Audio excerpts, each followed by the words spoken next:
Good evening. I'd like to call the special meeting of the Hampden Selectboard of October 2nd, 2025 to order. Please stand for the Pledge of Allegiance. I pledge allegiance to the flag of the United States of America and to the republic for which it stands, one nation under God, indivisible, with liberty and justice for all. We are conducting this meeting in the Townhouse Auditorium. The meeting is also being broadcast over Zoom. We are recording the meeting. Is there anyone else recording the meeting? No. Seeing none.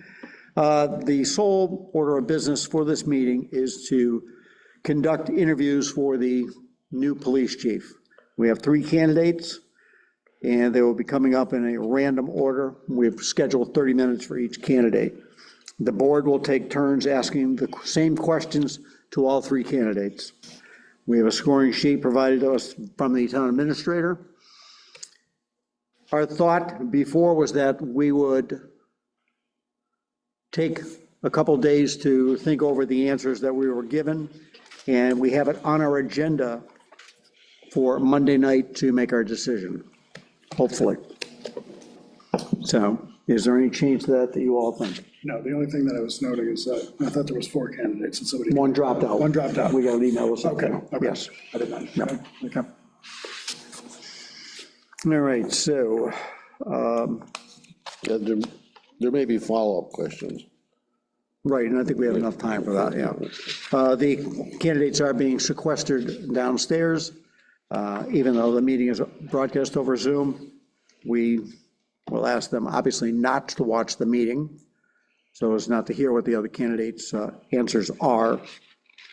And we don't have anybody down there with them. We are trusting in the honor system. There'll be 2 down there, or figured they would snitch on the other one if it happened. I think, right? Yeah. Okay, yeah. Just like school. All right, so we have, the members have submitted questions to the town administrator to list up. He has accumulated them, put down his suggestions for what we should ask. We're trying to keep it to 10 questions to keep it inside the half hour. The board is going to look over them and see how they feel about the questions. We are referring to them only by number so that anybody watching right now would not get a sense of the question. So, looking over the first page, Don, thank you for your list, and Eric as well. Pretty comprehensive, and Brian did a nice job, I think, assimilating them into a pretty good form. I think obviously 1 and 2 are pretty rote, you know. Let's see.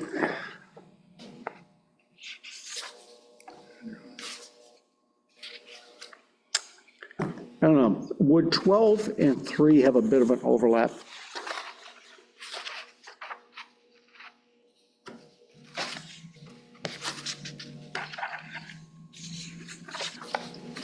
Yeah. Yeah. You know. Okay, yeah. Yeah, okay.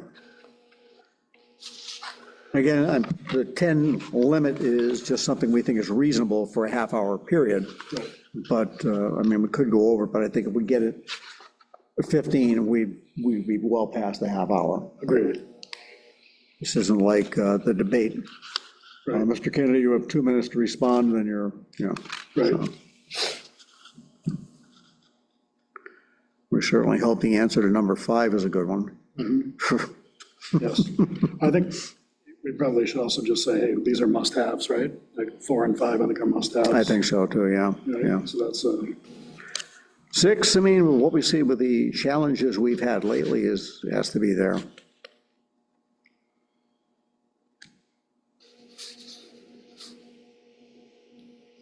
I think 7, based on what's been going on as well, yeah. 8, that was kind of what I had thrown in there. And again, that was just based on, I think, experience we had seen recently that it,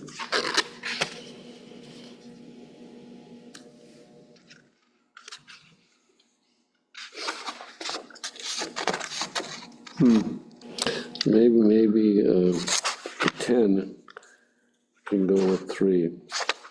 okay. Yeah, we could make it one, kind of lump it together. yeah, kind of lump it together. 10 and So, 3. Bob, what is the, such as? Right, Yeah, right. okay. Yeah, that's, yeah, they kind of Yeah. go hand in hand. Yeah.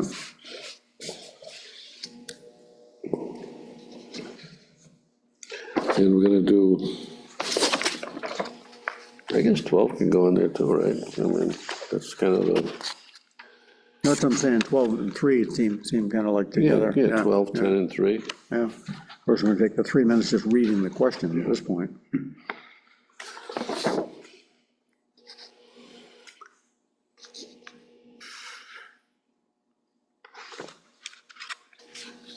We could- 4 and 15, I don't know, kind of, 4 and 15.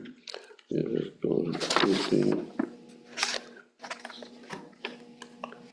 Yeah. We could almost like Yeah. add that into the same thing, yeah. 15, So 15, it was at the end, so it Right. kind of gives them their closing statement. Well, then I'll move forward to the end then. Yeah, Yeah, it was something that Russ Stevens had recommended that they Okay. kind of be given an opportunity. That's fine. Either what are your, obviously there's, what's your questions for us, if any, but then, Yeah. closing statement as to why we should. That'd be select them. good at the end, 4 and 15, 4 and 15, yeah. at the end. that's a good closer.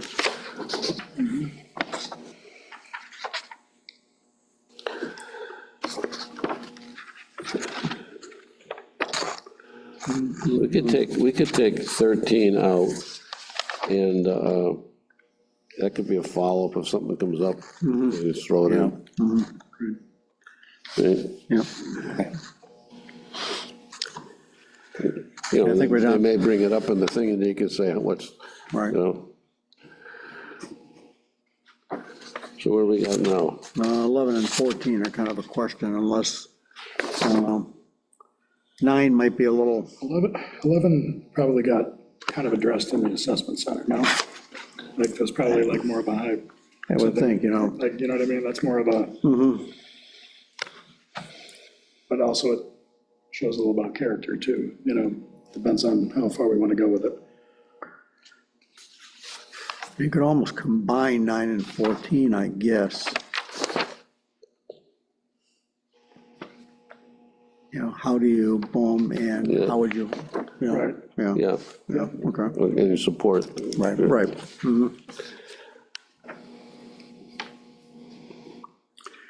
All right, so let's get, so we're combining those. Don, would you take care of asking 9/14? Okay. Okay.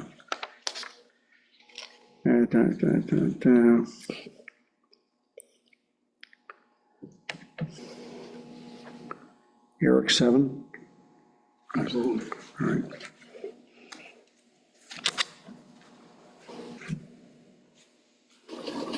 I really like 8, only because I wrote it.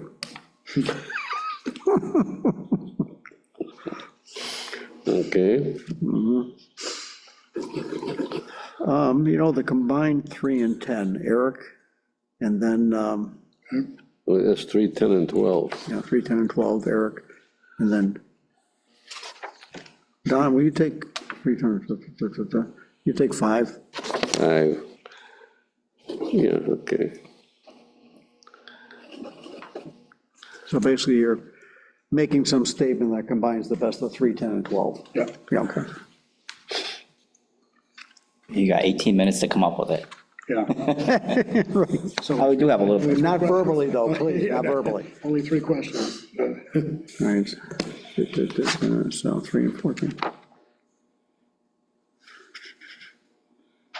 All right, 15 is going to be the last one, I'll end with that. 12 is out, 13 is out. You know what, I'm going to make 1 and 2 one question. Okay. That'll be the opening, you can do that. Yeah, all right. That's a good idea.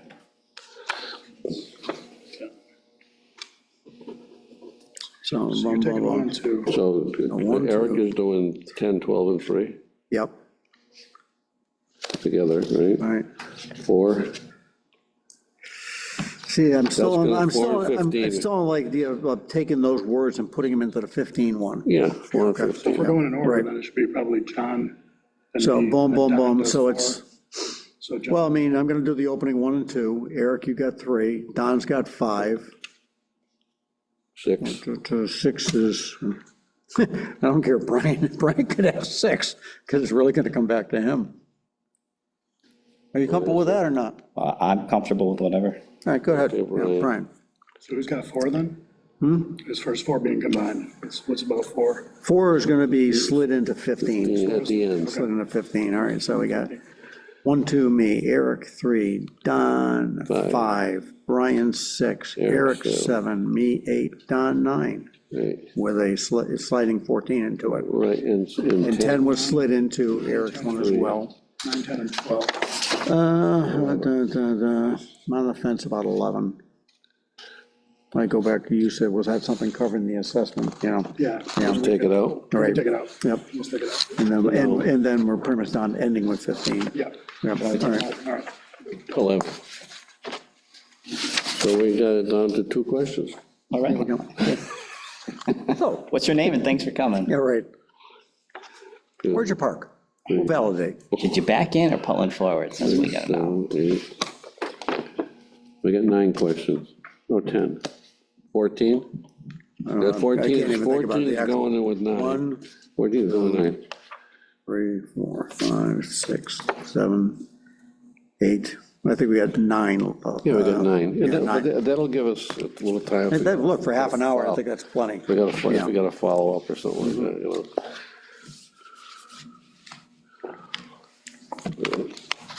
Are you okay working off your current sheets with notes? Yeah. Okay, because we could we could really mess this up. Well, it's going to mess up the scoring sheet, but yeah. Yeah. Well, why is it going to mess with this point? Yeah. So,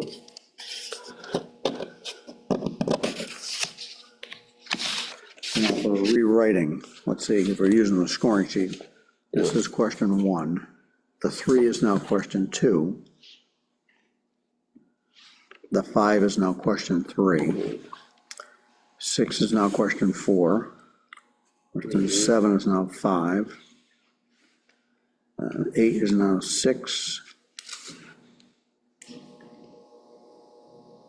The combined 9, 14 is 7. 10 was moved up, okay, boom. Are we actually down to 8 questions?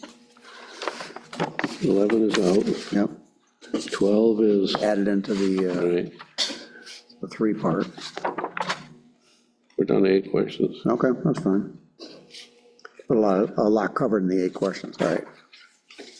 15 is 8, right? Yep.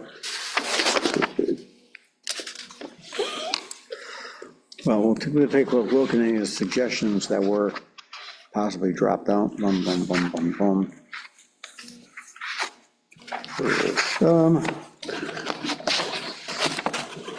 I have to say, Eric's question number 8 was a good question.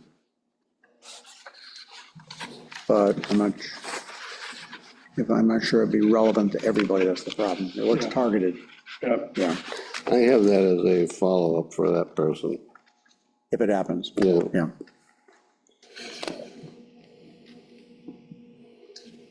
You didn't like my number 2 question, Brian? No, I like it a lot, actually. Did you?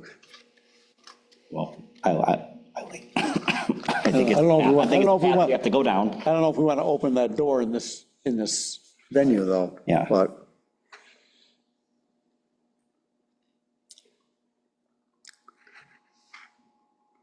Problem is timing's usually bad because it usually means loss of employment. all right. So, coming up schedule, everyone's, Lauren, you did publish the agenda? For Monday, yeah. Okay. Take a look at that. In the 9th, we're meeting with the school? Yep. 6:30. It's posted to.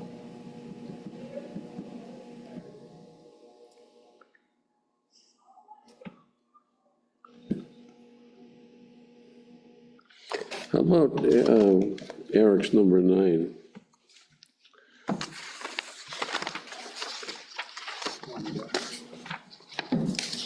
Nice question.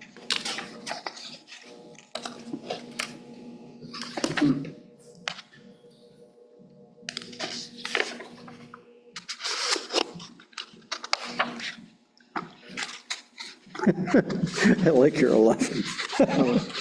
Yeah, You know, I mean, it's I tweaked it a little bit, so that's, it shows up in 7. Yeah, to the point. Goes up at The end of 7? it shows up in 7, yeah.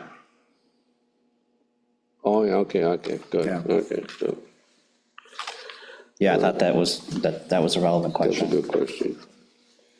I mean, I hope it won't be, but all right. So we're happy with the questions? We are, All right.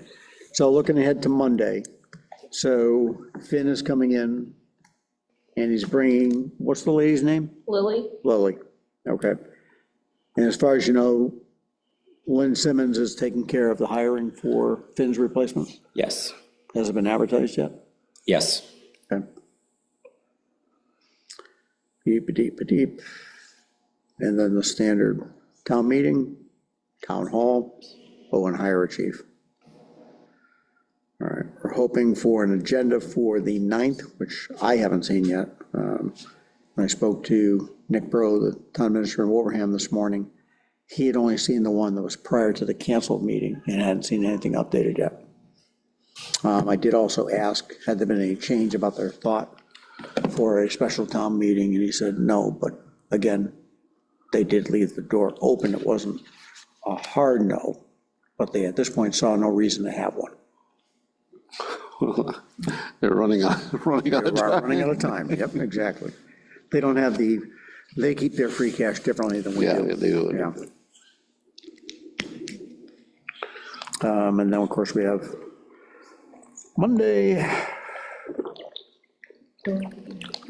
The following, pretty much top it unless you have some, the following Monday, what is it, we have is that the transfer of license, the following Monday, Lauren? Monday is the holiday. Oh, right, Tuesday? Okay. Yeah, the public hearing for transfer of a liquor license. Then we'll probably talk about the town meeting again. Did they Maybe even sell the it? town hall. Did they sell it, is that it? Yeah. Yeah. Topics to discuss. That's the day, the 13th is the day we'll need to sign the warrant. 14th, sorry, 14th would be the time. Sign the warrant. Because we'll have the meeting with the school, then we'll know. You have 3, and right, which is now, 3, which is 3. And well, which is number. So We're working on the scoring sheet. gentlemen up here to tell them what the procedure is, send them back down. Oh, that's, we It's should all talk right. about that, Scoring because of a combination. however you want to do it. Should we have the gentlemen come up, all 3 of them come up now, tell them what the procedure's gonna be, and send them back, have them draw their thing out of the bucket and send them back down? Sure. Yes? Yeah. Leave the bucket here. I don't want anybody's, No candy in, sorry. she got it numbered 1, 2, 3. Yeah. No, if you get the names. Any questions or so? Have Lauren And then 8 is the last, back up, right, Lauren? Just 8. the last. Yeah. You can pick the names for us, right? Are you coming back? Are you coming back? Lucky. She gets a choice.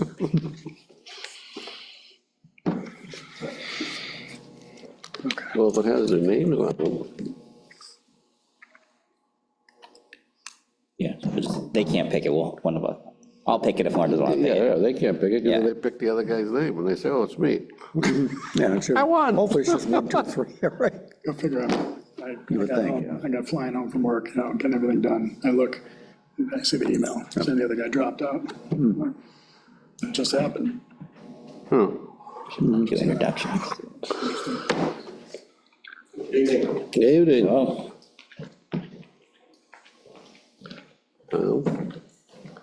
They have ties on them. Gentlemen, Go ahead. just, we're gonna have a quick little introduction. Oh, okay, sounds You know, set the ground rules and then, go to the can for numbers at that point. Okay. Okay, so welcome, we're the Hampden Select Board. You may recognize us, we formerly were the Hampden Board of Selectmen, but we got promoted. So thank you for going through the process, thank you for putting your names in. Good job meeting with the assessment group, and I think what we saw in the scores reflected the talents that we have in front of us. You may be aware that the fourth person who was going to be here has withdrawn. Sent an email this afternoon. So it's just the three of you. Okay. And I'm not saying that one of you guys put pressure on them. Nobody's saying that, no. Actually, we were just talking about that probably 2 months ago. Really? Changing the odds a little bit. Right, yeah. So we'll see what Vegas has to say about that. So what we're going to do is we have the same questions that the board has submitted them to Brian, the town administrator. He assembled them. We went over them a little while ago, weeded them down to 8 questions. You all get the same 8 questions. We have a scoring sheet. The goal is that we're going to wrap up, everyone will get roughly half an hour. It'll take turns coming up based on your number. The other 2 will go downstairs to the Melville room. We would ask that, again, you please stay off social media, i.e. you're not watching our Zoom session. And you're not texting with somebody at home that's telling you, hey, so-and-so answered the question this way, and you're going to get that question. There's a level of trust there, and we would have that with our chief anyhow. You all are current law enforcement officers, you understand how that is, and we appreciate that. So this is a pretty important position that I'm going to say, gosh, help me out here, Don. 1, 2, 3, 4. This will be our 7th chief, probably. Bill Joy, Chief Stone, Mellis, Adams, Trombley, and Farnsworth. So we're looking to fill the 7th chief in our 150-year history, and we want to get the right person for our community. And we appreciate, again, all of you stepping up and asking to fill that role. Anything else anyone wants to say? We'll be asking each of you these same 8 questions, but there might be a follow-up in that question depending on your answer, so. Right. So, All right. I didn't introduce, by the way, I'm John Flynn, Oh, Don Davenport. Eric Vanderleen. right? And then the brains of the outfit, Lauren. Yeah. Yeah. If you need anything, If she doesn't like you, forget it. Done. Right. Sent our new basket this afternoon. Did you really? And you all look wonderful, by the way. under $50 though, right? Yeah. Under 50. Okay. All right, so let's do the drawing here. So, Lauren put the 3 names in here, right?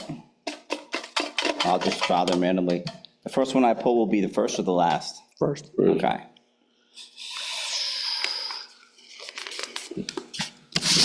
Thomas Yvonne. Thomas Yvonne, no, just kidding. Carl Mazzaferro. All right. It's like pulling for names at Christmas when I like your chances for number 3. I'm just- Secret Santa. I think it'd be number, Putting money on myself for number 3. And Worth it. Daniel Bruno. Okay, great. right. All right, so do we need anything else to discuss, or just to ask them and stuff? And we're ready for Tom. Great. Good. Okay, so Carl and Dan, if you want to go downstairs, we're ready to go. Your stuff. You want your, let's come right up here. Yeah, you can, if you need to grab something, go ahead. Yeah, go, I'll be right back. A few minutes. We did the secret, huh? Brian. All kids get pissed off. Shouldn't have said that on the, we can record it, but it's like, one kid keeps getting their name pulled.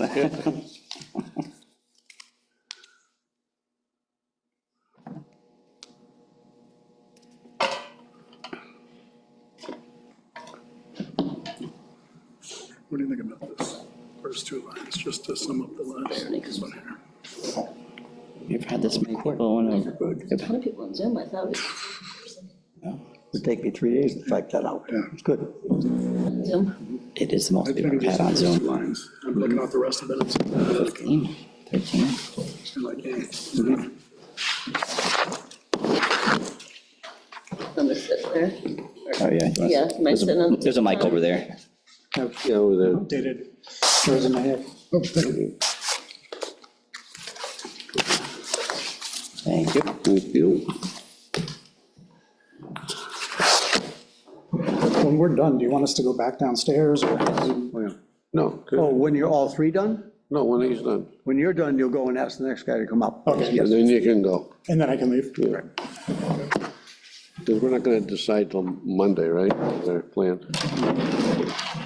Yeah, we want them to stay until the last one's done, so We can actually watch it on Zoom when I get it posted later. That's true. We're probably not going to make that decision Yeah, it tonight doesn't- or yeah, even you're talk right. about it, so. Fair point. Yeah, you're right. Yeah. He's already got There's really no reason Yep. to hang around. Yeah. Torture. Want to stand out there and laugh when the other guy answers or something. How's that going to look? All right, so, again, Tom, thank you for coming. Thank you for stepping up and volunteering, if you will. Yes, thank you for having me. All right. Brian, do you have the clock? Is it that big, did you borrow the hourglass from Connie Witt? No, I forgot it. Oh, my gosh. All right. Give it a couple minutes so we have the same 30 minutes for everybody. Sure. Take a breath. All day long. Just the anticipation's first. I know. Same way.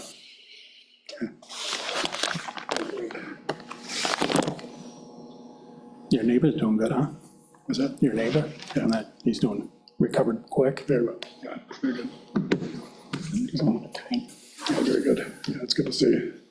Yeah, I was surprised to see him out there like a week later. Yeah, yeah, we were kind of wondering what was going on up the street, and then all of a sudden I saw that correspondence later saying, oh, geez, it's quite the incident, and yeah, it's good to see. Good to First see time. positive outcome. Yeah, I've been doing this for 30 years, and it's the first time I've had the AD actually work on somebody. yeah, It was good to good, yeah, it's good. It's very good. Like that. Even counting down seconds here too. The countdown. Final countdown. Great movie. Yeah. That was the one where the battleship went back in time. A carrier? They were on a carrier. carrier, yes. Yep. All right, it's 5:30. Great. All right, well, we're going to start our interview process, and our first interviewee is Sergeant Yvonne of the Hampden Police Department. And welcome, Tom. Thank you, sir. All right, so we're going to rotate the questions, and we've assigned an order, not drawing straws, but I get the softball one to start. So, Tom, could you tell us something about yourself that it's not in your resume? I mean, why did you choose law enforcement as a career? I think it was a passion of mine from a young age. I was really drawn to it. When I joined the military, I joined as a combat medic and then transferred into military police. I really enjoyed it. As I started my professional career, my businesses, a lot of the officers would come in, and I just had a drawing to it, and I really had a passion. Put myself through the Reserve Academy, worked in Granby as a reserve for probably 4 years, and then worked there part-time, really fell in love with it. Decided to put myself through the full-time academy and seek out a full-time position, which I was lucky enough to get from Hampden in 2011, and I just worked my way up from there, and I just really love the work. I like being, having, whether it's a medical save or being able to help somebody in a time of need is just, it fulfills me, I guess, is the best way to say it. Okay, thank you. Okay, I have a question here. Sorry, type that out. What does protect and serve mean to you, and how does community policing support that mission? Protect and serve means just that. Protect the community, serve the community in any capacity we can. A lot of the things we do, especially in Hampden, are community related. At the end of the day, you guys are the leader of the community, and the community, you hire us to help the citizens and anything that they need. I think, especially in our community, we need to go above and beyond and do whatever we can for the citizens that employ us and represent the town well. A lot of the community events like the Night Out are huge hits, and I think it bodes well for the community to have that and represents the community well. And so I think it all ties together. Thank you. Hi, Tom, describe what your understanding is or would be of the relationship between the police chief and the town administrator and the select board in terms of communication and responsibility. At the end of the day, you guys are the elected members of the town. Brian represents you. I'm here to serve and follow direction the board wants to go. You guys dictate where we want to go. I just hope to be the rudder that steers us and gets us there. My direction is going to be whatever you want. Is if you want to stay a small town community police like we have now, where we go above and beyond for the residents, or we want to go, expand and do other different things to try and improve the operation of the department, whatever the town wants is going to be my drive and what I do. So the direction comes from you, and I'll give my suggestions as the board wishes, and I'm going to steer the ship the way you guys want it steered. I'm going to ask a follow-up there, if I can. This kind of delves into my other thing. When you talk about the steering the ship, as we've seen the change in dispatch around the Commonwealth, do you think there's going to be that type of action taken with different police departments in the future? I think the smaller departments are going to try to join together and have regional dispatch. I think it was a home run going with Wilbraham. Sometimes they're a little over the top, but they're hands down very professional. They do a great job for us. Sometimes the information's too much, but I'd rather have too much information than not enough. So I think they've done a pretty good job. I do taking on too much.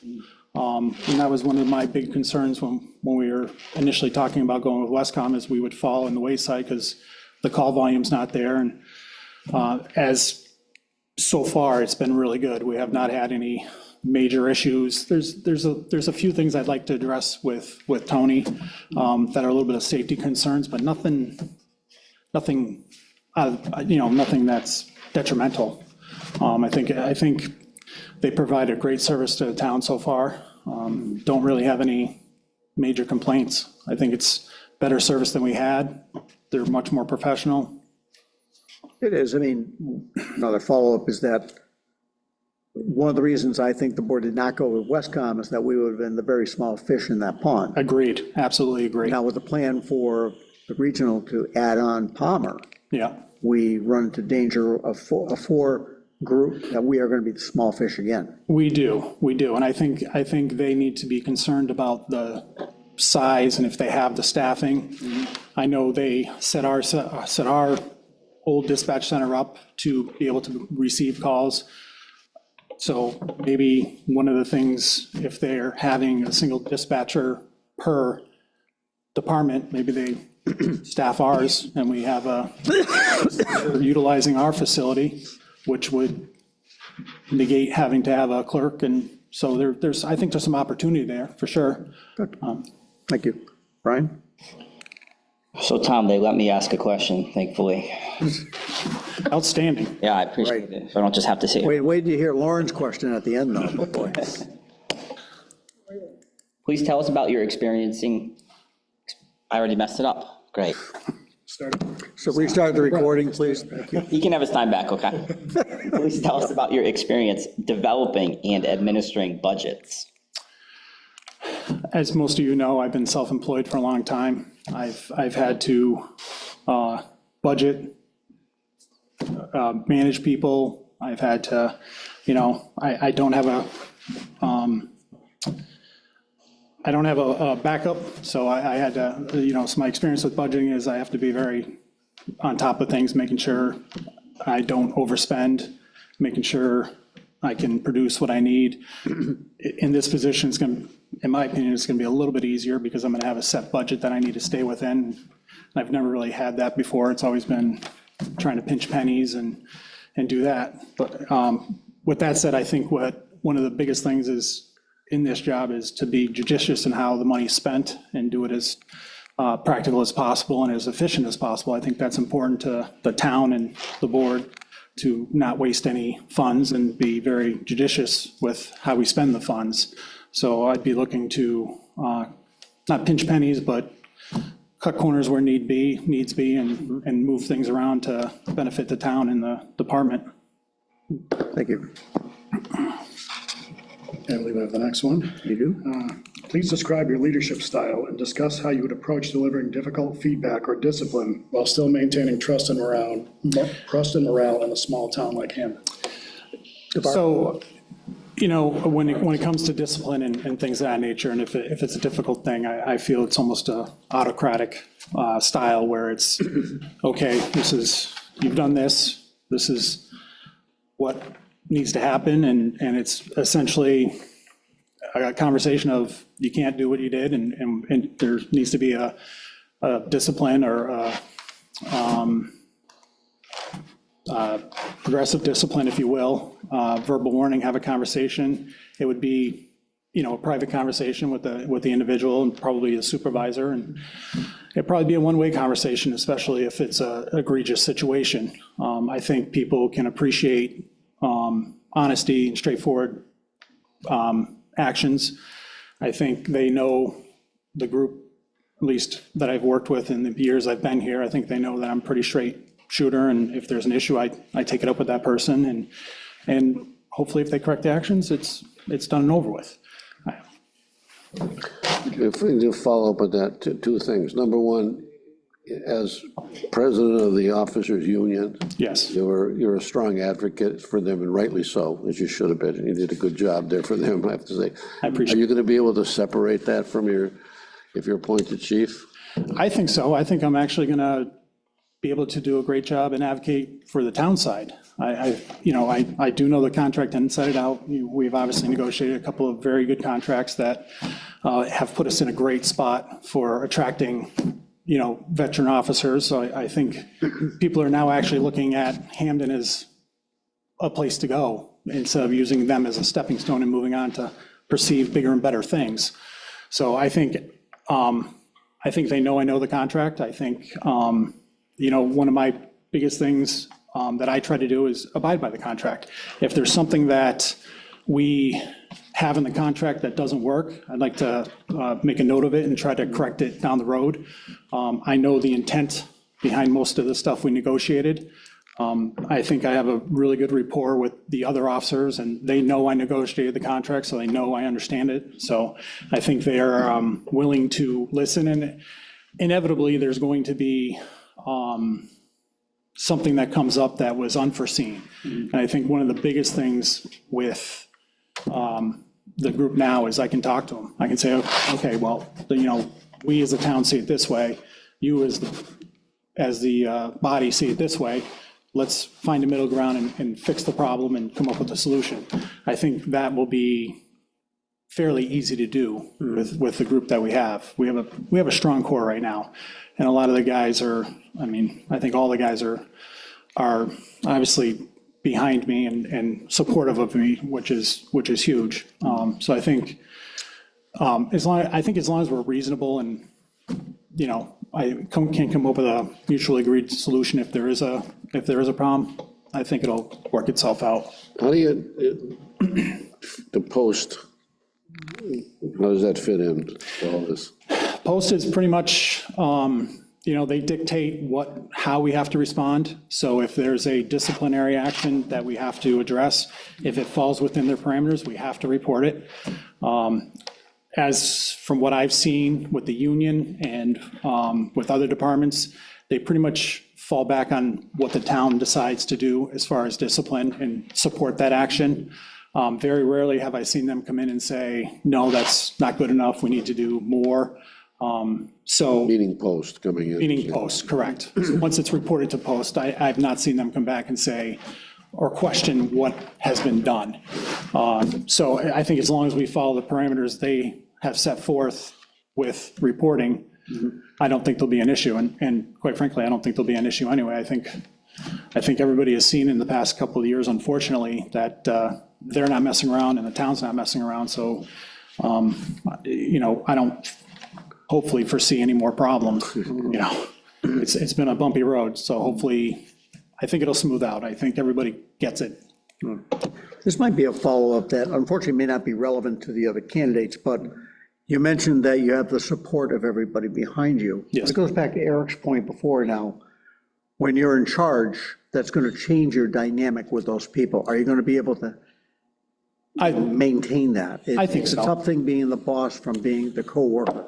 Well, currently I am their boss, relatively speaking. Right. I think there's a level of respect there. I think they know that I am, like I said, pretty straightforward. I think they know that as long as they toe the line and do their job and do it well, go above and beyond, we're not going to really have an issue. And it's been months that Scott's been kind of part-time, and there's been no issues. People have done their jobs. They've done what I've asked them to do. And I think they all understand that it's a professional relationship. If it's, we may be friends outside of work, but if we're in work, it is what it is. I will do what I have to do to protect the town's interest and protect the department. If they do something that's going to affect that, then they're going to feel the repercussions of it. Okay. So, but I think. Again, that may not be relevant to everybody, but yeah. It may not, yes, I understand. So, given the size of our police department, Yes, sir. do you envision the chief, could be yourself, spending most of their time in the administrative side or the day-to-day side? I think it's going to be a mixture. I think it's going to be a mixture for a while until we're back to full strength. There has been a lot of interest of veteran officers coming over. A lot of them are just waiting to see what happens with the chief's position. So I think we will get back to full strength relatively quickly. But I do think that, there's only 2 officers on, so if something happens, I need to be available to respond. But I also think I'll have plenty of time to do that, along with keeping up with the administrative side of it. I would like to streamline some of the stuff and try to possibly create a lieutenant's position, probably 3 years down the road anyway, because we all have new sergeants. But as of so far, whenever there's a question, they call me, they ask me my opinion, and they've done a great job handling it. I've kind of, I don't want to say step back, but I've let them kind of run their own shifts, and if there's an issue, I pull them aside and we have a conversation about it, and I let them correct it, and it's been working really well. Me? Yep. Okay. As you know, policing is a very stressful job, even in a small town, and Yes. things have changed. What strategies would you employ to attract and retain quality officers, and also to support the current officers, the mental and physical well-being, under your command? So, as I said earlier, with the board, I think we've created a really good compensation and a fair contract. And I think that has attracted some veteran officers in that have had a lot of experience. They've come over, they've melded well. Everybody's right now very supportive. As far as like the stressful, I think just not being overbearing and having conversations. If there's an issue, addressing it quickly, quietly, and handling it. It's very stressful. So, if there's a situation that pops up, thankfully people have been coming to me and telling me we have an officer that's possibly getting divorced, and that's weighing heavily on him, and it's affecting him. And so it's conversations we've had privately, and if you need something, let me know. So supporting them, but still with the concept of we got to get the job done. So it's been, I think the best thing is maybe just being even keel with them, handling it kind of like with a conversation. And it's so far it's been really well. It's worked out really well. I'm not sure if that answered your question or not. Kind of got off the. Where we are. Kind of, Yes.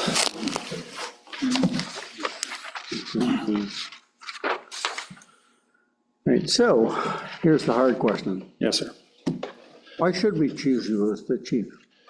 I mean, what do I bring to the table? And what do you envision bringing to the table? I mean, if you were chief, what would be the things you would do in the first 100 days? First 100 days, I would work really diligently on bringing in probably 2 part-timers, trying to get back to full staff relatively quickly. I think if we find 1 full-time officer relatively quickly. I think that will alleviate the stress of order-ins and the budget stresses. I'd like to put together a vehicle replacement plan. There's been a lot of concerns of the higher mileage vehicles. I do think we do need a vehicle, but I also think that we need to push these vehicles to the limit to see how far we can get out of them, to see how far we can push them.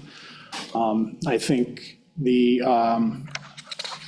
one of the things is keeping the morale up. People are, obviously, there is some self-interest, but people are very supportive because they see promotional opportunities for themselves and movement to different shifts, which, they've worked a lot of nights on overnight, so the morale of being able to move around and seek out new opportunities is enticing. So there is that aspect. I'd like to streamline some of the shifts and some of the different positions. When we fill the DB spot, I'd like to maybe use that person as also the school resource officer, so we don't have to pay overtime to when we want to officer in the school. We can kind of double dip with the school resource officer. I think that saves a good amount of money. And then just, have a good structure. And right now, things are running smoothly, so I don't want to come in and blow it up or start making huge changes. I want to kind of work my way in, subtle, see the things that need to be changed and kind of work towards it slowly. So people don't like big changes right away, so it's about what I can think of at the moment. What do you think about body cameras? I think we need to do them. I think there are some grants out there that we can apply for. There's been a lot of interest in going to grant writing school. So there's probably 2 officers I would send to a grant writing school that write exceptionally well. And I think we need to search out grants to help offset the cost of the body cams. I think everybody knows they're coming. I think they're a good thing. I think a lot of people think they're a good thing.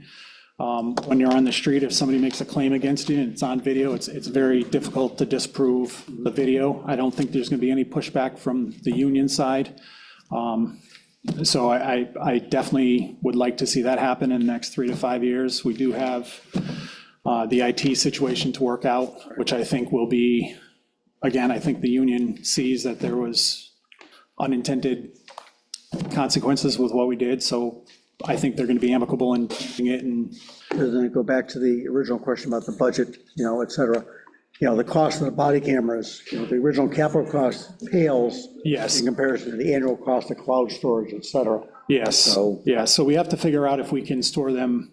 My understanding, and I could be wrong on this, but my understanding is we do have the server space for it, but I don't think it's as advantageous as it is storing it on the cloud. So we have to figure out where the best avenue is, where the most cost-effective avenue is.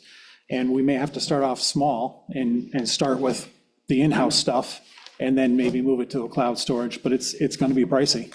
And so hopefully they're going to come out with some more grants that we can get to offset that cost. That's going to be a priority, to find the money rather than have the town foot the whole bill for it. Do you think the state or Post will mandate it at some point? I think with Post, they were supposed to, and I think they have since slowed down with some of the stuff they're doing because they're having a hard time even understanding what they're supposed to be doing. But eventually that's going to be gotten figured out by them, and it will eventually be mandated. But hopefully, if they do come out and mandate it, there's funds to pay for it. So we just have to figure out and try to, if there's something that comes up, a grant that comes up, we need to go after it and try to get it to offset some of the cost. One of the grants I can think of off the top of the head is the Burns grant that small communities get. You can use the money for a cruiser, you can use money for IT stuff, so, we just have to articulate it the right way, and hopefully we can get the grants coming in to offset a lot of the costs of this stuff. But yes, I do think it's coming. So, and again, it's not a bad thing, but we do have to figure it out. Okay. Any other, that was a list of our questions that we had articulated, and if we deviate from that, we have to make sure to write that down, so the other two candidates have it. We do have a few minutes left. Is there anything you'd like to say? You know, again, I think when I came here, I worked my way up through the ranks. I've tried to make things better with the union contracts. I think we've done that. I think mutually we can, you know, we're in a great position right now to bring in, we're attracting veteran officers. We've never had that in Hampden. You know, Wilbraham's having issues with employees. You know, Long Meadow's a revolving door. East Long Meadow's having problems. You know, we're not. I think we're in a great spot. People see what we have and they want to come to Hampden. We've never had that. And I think part of that's been the work we've done with the contract, and it's, you know, it's a pretty reasonable contract, I guess is the best way to say it. And so I think we've done real well with that. When I came here, I you know, my goal was always to try to make things better. I haven't always done things the right way. I've certainly made mistakes, and, you know, I've tried to learn from those. So I think you know, I finished my education with my bachelor's degree in the last 3 years, which was no easy task, working full-time and trying to get everything else done. I've tried to put myself in the best position to be able to help the town as the chief. And the only other thing I can think of is, where do you people, as the leaders of the town, want to see the department in 3 to 5 years? Do you want to see it kind of as we are, as a tight-knit community police department, or is there something, a goal that you feel we should be targeting? Well, we didn't talk about the residency requirement in the chief's contract, did we? No. No. I live 3 minutes from the department, but I can certainly move across the border. So there actually is some really nice houses for sale right now. So, but the price tag is not cheap. No, it's not. Well, it goes back to what you said before about what a nice community we have. Exactly. It really, honestly, and I know you know this because you've been here your entire life, but it's a great community. I love being here. I love working with the people. I get along great with other department heads. There's really, you know, it's been a pleasure working here. Great. All right, if there's nothing else, we'll That's take. it. Good. Thank you. Thank you. You want Carl to come up in 5 minutes, please? 5 minutes. I am not, I work today. So, I had to keep my mind off of this. Thank you. All right. Get him out of here.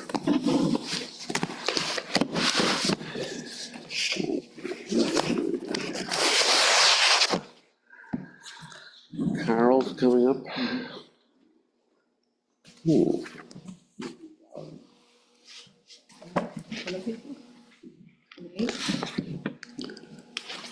How many people we have on? Right now, 27. Some are just, no. Chief's phone, You gotta change that.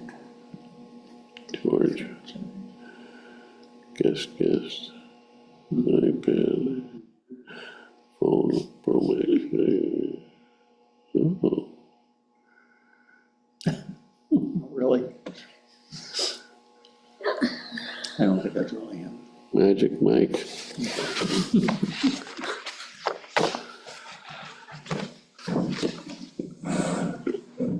It's,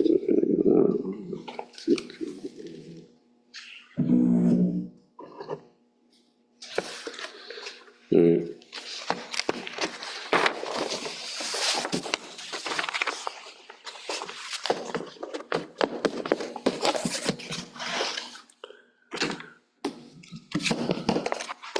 Going back in the bucket. We don't get to keep them? I would think we should let them. We should all keep them. Memento, yeah. No parting gifts. Got the, don't you still have those chips downstairs? Downstairs.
I thought that went well, by the way, the order of questions and stuff, good, yeah.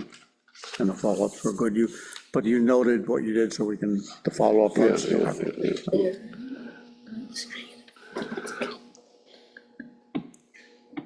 Well, I won't ask the union question because. Right, not relevant, yeah. Mhm.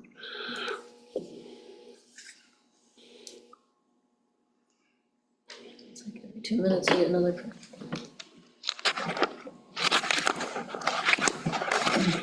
What happened to this guy?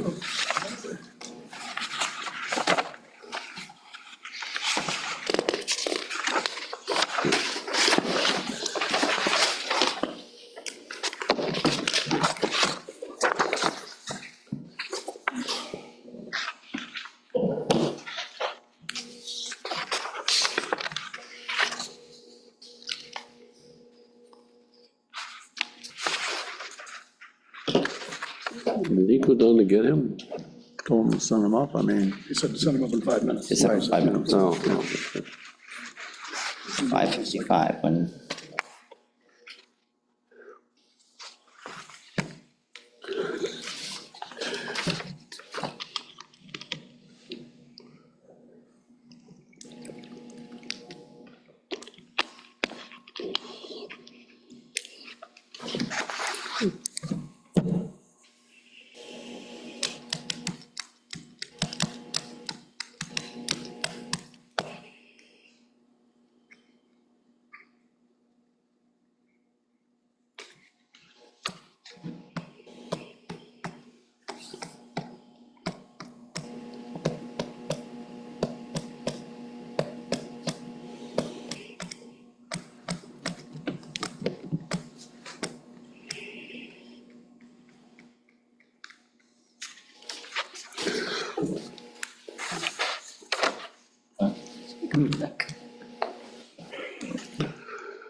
I bet you hit right on time.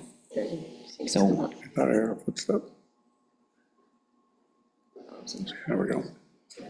got lost, we got lost. Yep. Hey,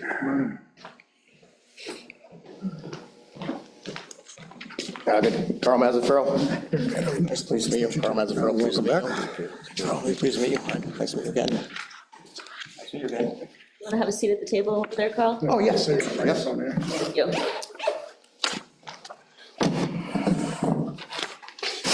what Mike is to all the people at home. All right. I can see you too. Like any YouTube thing, subscribe, they do, they send Brian money, as, support the channel and stuff like that, yeah. How's that going so far, Brian? Well, we got 25 tonight, so 25 times 100, yeah, it's pretty good. Big night. So before I begin, I do have my resume if you guys need copies. Right, yeah. Okay. So we have our second three, Carl Mazzaferro, Yes. who is currently a, sergeant, Captain. captain in Long Meadow. Yes. So we're going to go through the same questions we asked the previous candidate in the same order. There might be a couple of follow-ups, and we'll make sure, to the best of our ability, that we repeat the same thing. Okay. We scheduled half an hour. Shouldn't even take that long. Okay. All right. So I'll start off. So tell us something about yourself that's not in the resume. I mean, why did you choose law enforcement as a career? Well, for me, law enforcement was more of a calling. I started as a teen, I was an Eagle Scout. So I always wanted to find a job that could help people, and policing just seemed a natural fit for me. So that's my reason for getting into law enforcement. It's just, I took some courses in college, and I found a knack. I found something I enjoyed, learning the law, and it intertwined both learning the law and helping the public out. Okay.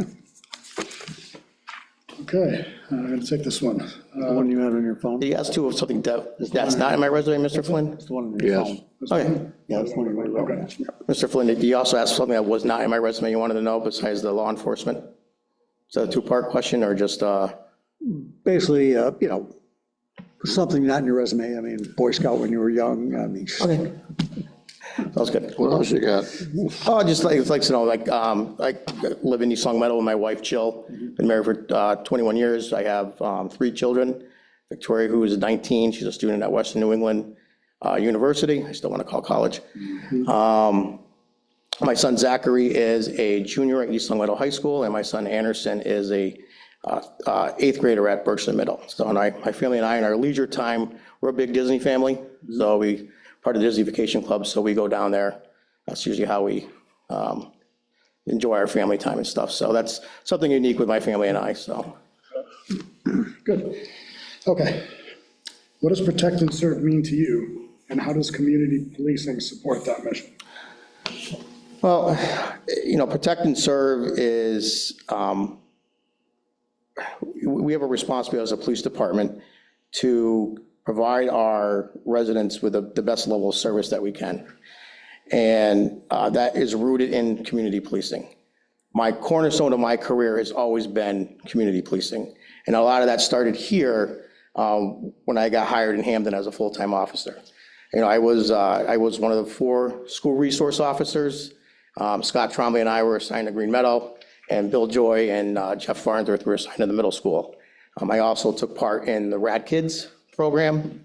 So my foundation for community policing started here within Hampden, and that has segued throughout my entire career. And Long Meadow, when I became a sergeant, I took over and brought back the community policing academy. I started the walking school bus program, which is where kids will meet in an area. Instead of the school buses and car line, we'll walk to school. Did a lot of programs at the senior center. So community policing has always been one of the foundations of my career in Hampden. It's especially important. You know, it's a small community, and as police chief, I feel I need to be front and center with the community. You know, being out there, one of the things I have on my list, if I am selected, is community chat sessions with residents, coffee with a cop, where I can meet them in different locations, have open houses throughout, you know, not just once a year, but throughout the year at the police department, where they can come and meet with the chief. But, you know, community policing is you know, needs to be the foundation of the police department, and it starts with the police chief.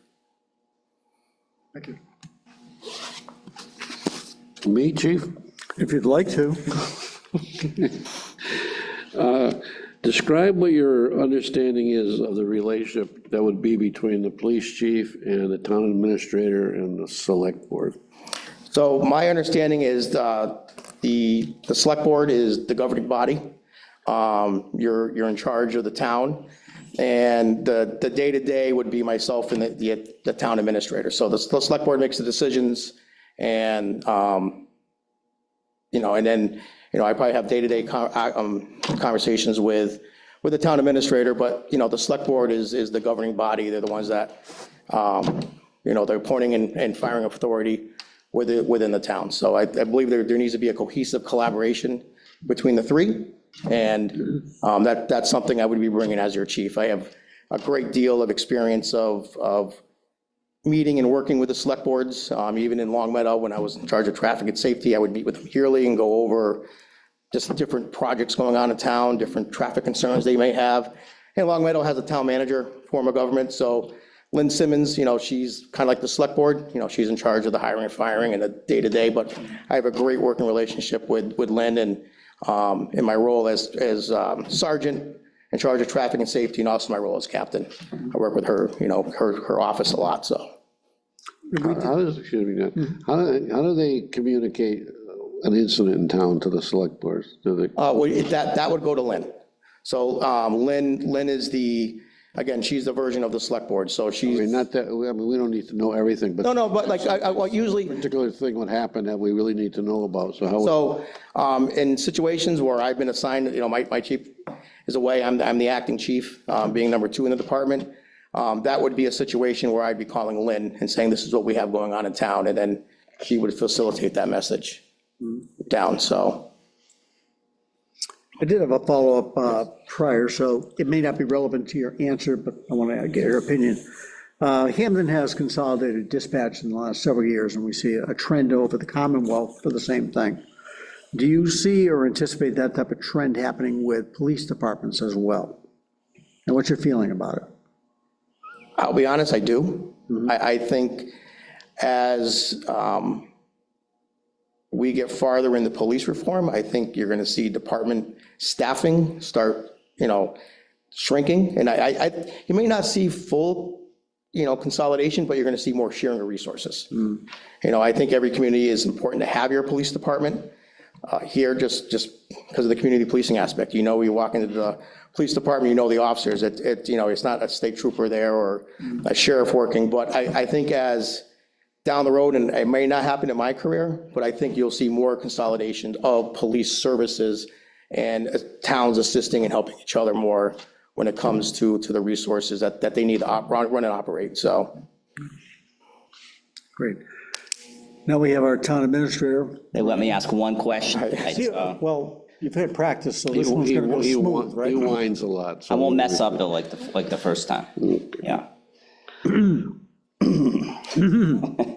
Please tell us about your experience developing and administering budgets. Nailed it. So I have an academic background with budgeting. I have a master's degree in public administration from American International College. And in that program, I took an entire semester of budgeting. Furthermore, I've run grants. I am one of our grant writers in Long Meadow. In the last 3 years, right now I'm managing about $433,000 in grants that our department has. It being also number 2 in the department, in the absence of the chief, it's my responsibility to know the budget, know what's going on. I'm in charge of training, so I have to know the training budget. When I was assigned as the traffic and safety supervisor, I was in charge of our crossing guards. Long Meadow has 24 regular crossing guards, about $175,000 from the chief's budget. So that was one of my responsibilities. I had to know where my budget was with the crossing guards throughout the year. So I have extensive experience with budgeting and organizing, putting budgets together, and not just the practical, but also the academic aspect of the budgeting stuff. So also I'm knowledgeable in Munis also. So. Okay, let me come up. Please describe your leadership style and discuss how you would approach delivering difficult feedback or discipline while still maintaining trust and morale in a small department like Hampden. So my leadership style, I have an adaptive leadership style. I believe as a leader, you can't have just one type of leadership. As a leader, you need to be adaptive. So, you may have a situation where you may have to be an autocratic leader that day. You may have to be a transformational leader to your officers. But you can't just have one leadership. So I over my supervisory years and now, administrative years, I have felt being an adaptive leader has been the best way to lead a group of staff and officers and even the community. You have to be an adaptive leader. And I just found that was the best course of action because not everybody's the same. Not everybody, when you talk to somebody, is going to have the same, they're not going to have the same, personality when it comes to feedback and stuff.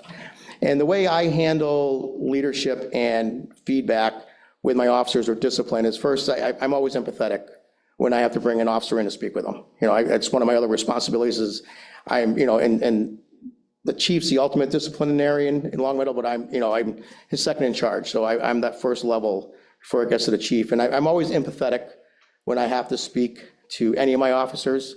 I always explain why they're coming in.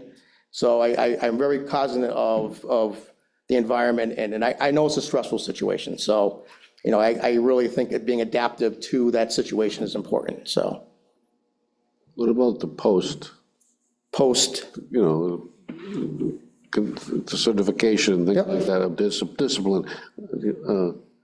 Well, with post, the chief is the ultimate one that submits to post.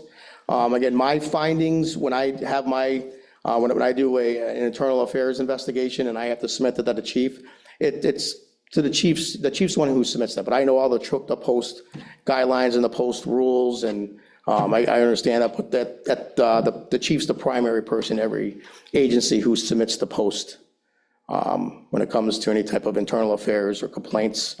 Does the disciplinary things come to you first? Most of them do, yes. Yep. So you have your hierarchy is chief, you got a captain, you got a lieutenant, and a bunch of sergeants. We have 5 sergeants, yep. So, but the sergeants too can, the sergeants have disciplinary action too, again, minor things, late for work or, just minor things the sergeants will handle at their level, and then, they may kick it up to my level, but a lot of times that could be handled at the sergeant's level. For me, it's the internal affairs, the major stuff, then I do my report and I give it to the chief, so.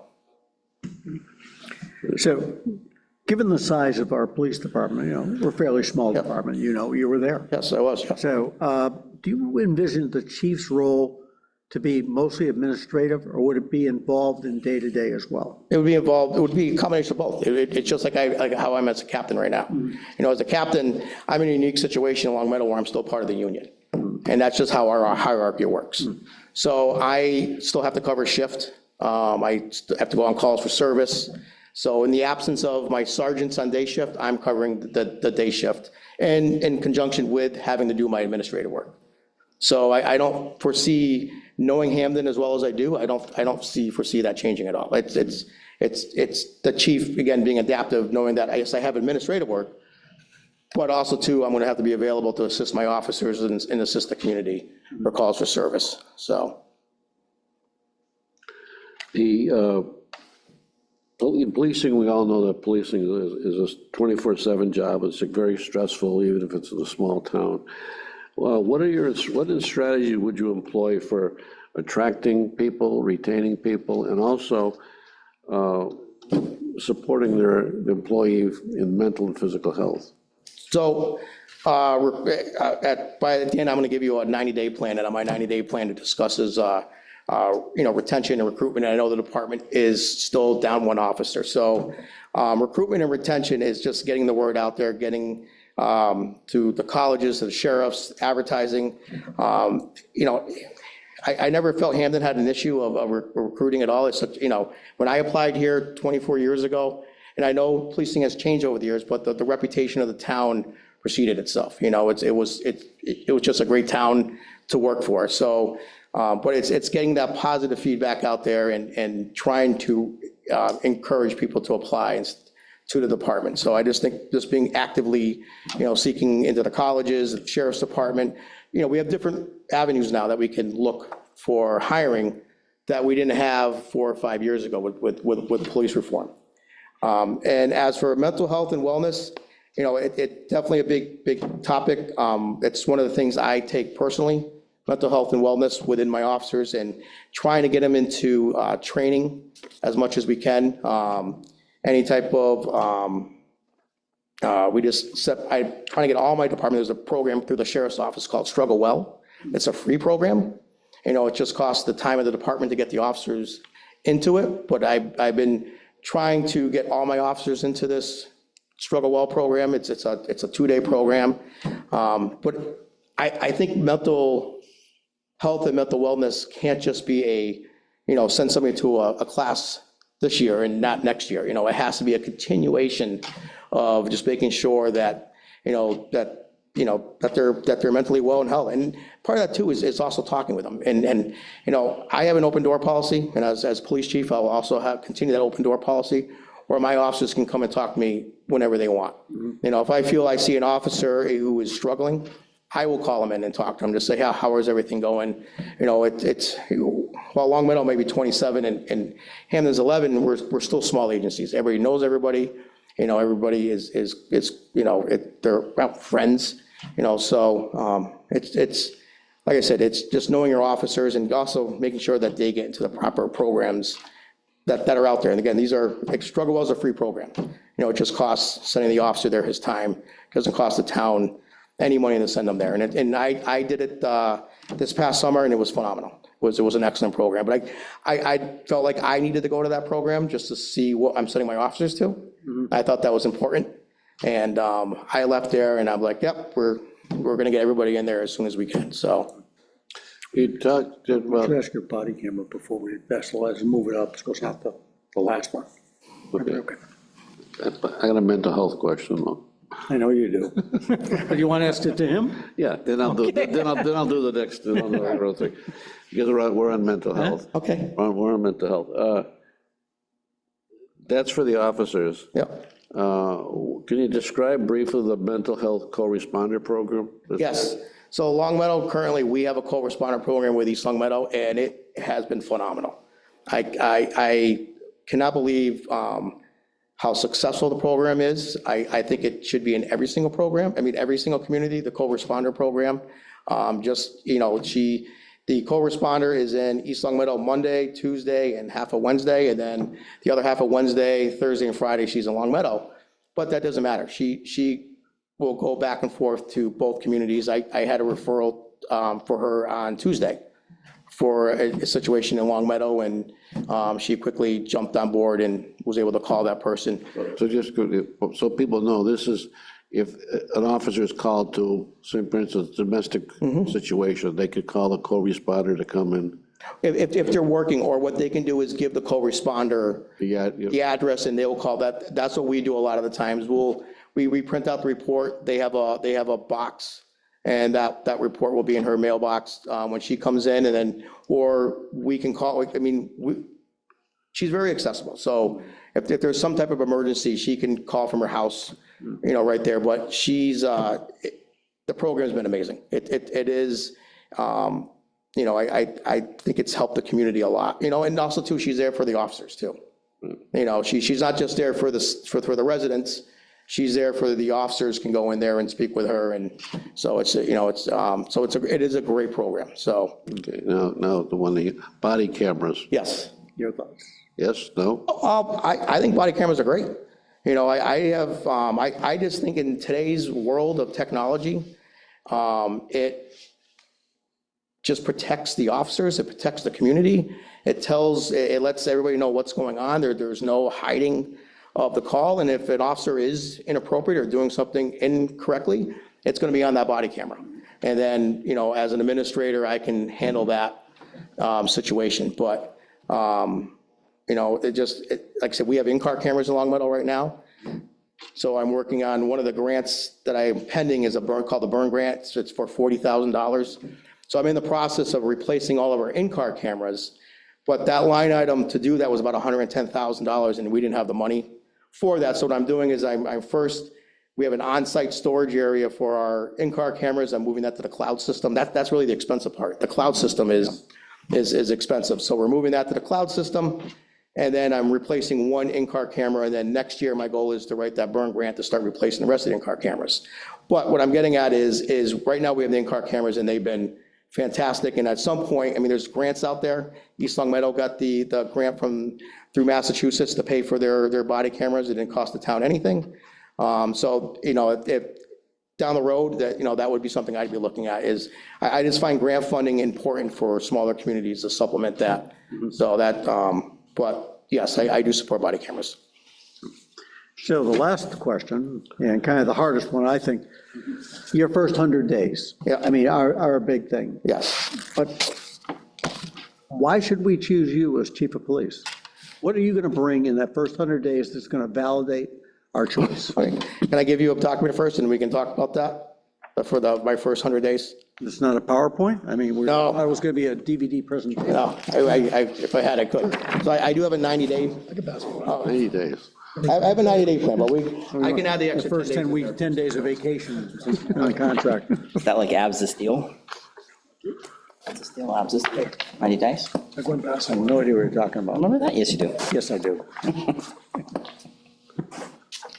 So one of the things I'm very passionate about is the 21st century policing model, which was developed during President Obama's administration.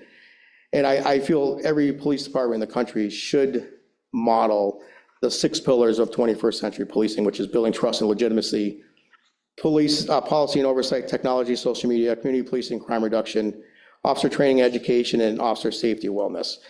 And that's how I would be assessing my 90 days for the Hampden Police Department. My first day 1 to day 30 to me is the assessment phase of me coming in as the new police chief, scheduling one-on-one meetings with all the staff, officers, sergeants, establishing the open door policy, just shadowing the shifts and the different divisions, conducting my first staff meeting. And then externally, again, one-on-one meetings with each of the select board members, the town administrator, dispatch, with the dispatch director, meeting the department heads. I collaborate all the time in Long Meadow with our department heads. I have a great working relationship with all of them, including the superintendent's office. Establishing regular meetings with the union leadership. Again, I talked earlier about the community listening sessions. I think that's very important. And then again, meeting with the police department and the police department safety committee. So, that's where I would be in my first day 1 through day 30 is that beginning assessment and getting myself out there, getting people to meet me as their new police chief. It's important that they know there's been a new change in leadership within the police department. So, that's, again, internally and externally, I think that is important. And for the operational aspect of everything is, one of my passions is accreditation. Long Meadow's accreditation manager. I know Hampden is at that beginning phase of self-assessment. For accreditation, there's self-assessment certification, which is 159 standards.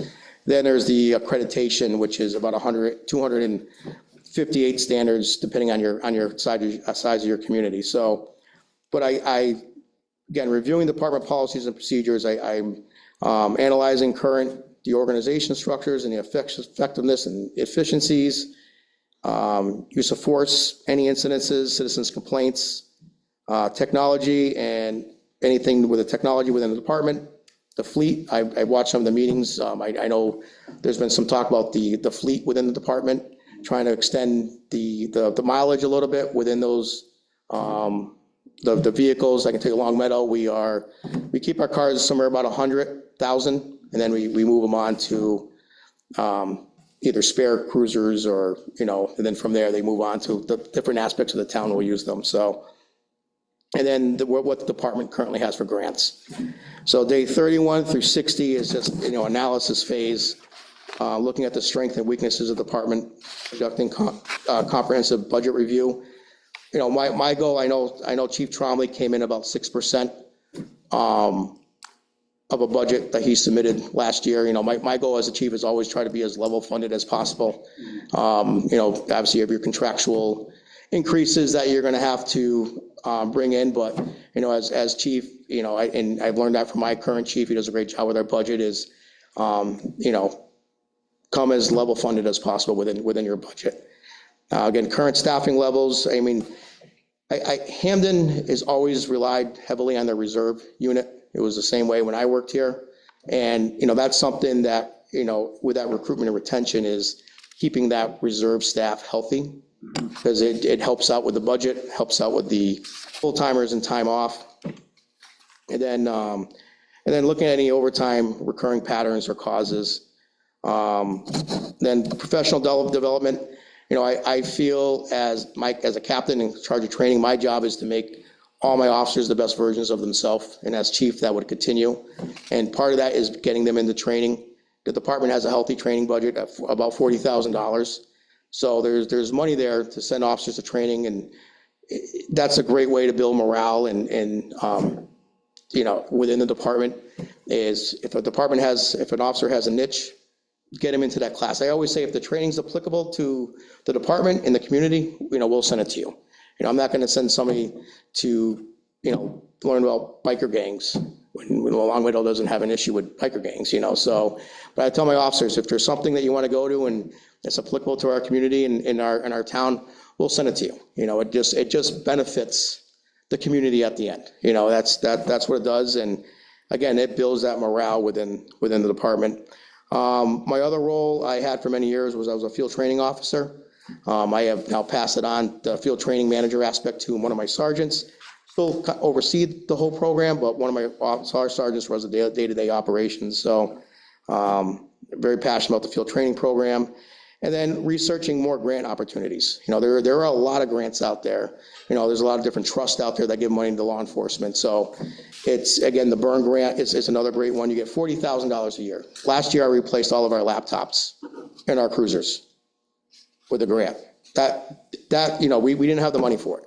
So that burn grant paid for all our new laptops, new keyboards, everything in it. So, that was key there. So, and even the mass gaming grant, it's again, $433,000 I have brought in the last 3 years through mass gaming. And a lot of that was to update the town's fiber optics. The town, I pretty much closed all the fiber optic loops within the town from the mass gaming grant. So, and the town wanted a robust, start putting cameras up in parks. We've had some incidents in parks and stuff, so. The money from the gaming commission as part of the MGM settlement? You No, used it? this is the grant, Okay, the grant, the MGM. So every year, there's the mass gaming grant that comes out that communities can apply for. Right. So, and there's different tiers of that. There's the public works side, there's the town side, and then there's the public safety side. okay. And they all have different, Is it not the gaming commission? no, absolutely not, nope. No, What no. was that relevant to? All right, good. No, I've been able to tie a lot into traffic with the mass gaming grant that comes out every single year. So we've been able to purchase the automated speed signs. I know our town manager requested, there was a road that had some issues with the residents exiting. She was requesting to put one of the sensor cameras up there, so I was able to tie that into traffic and get that paid for through that. Here's a question for you. Yes, We talked about this before. You have a street that has speed bumps on it. yes. Yeah, I How was, do you get away with that? well, Because we've been told you can't do that on over certain miles per hour. well, they're speed tables.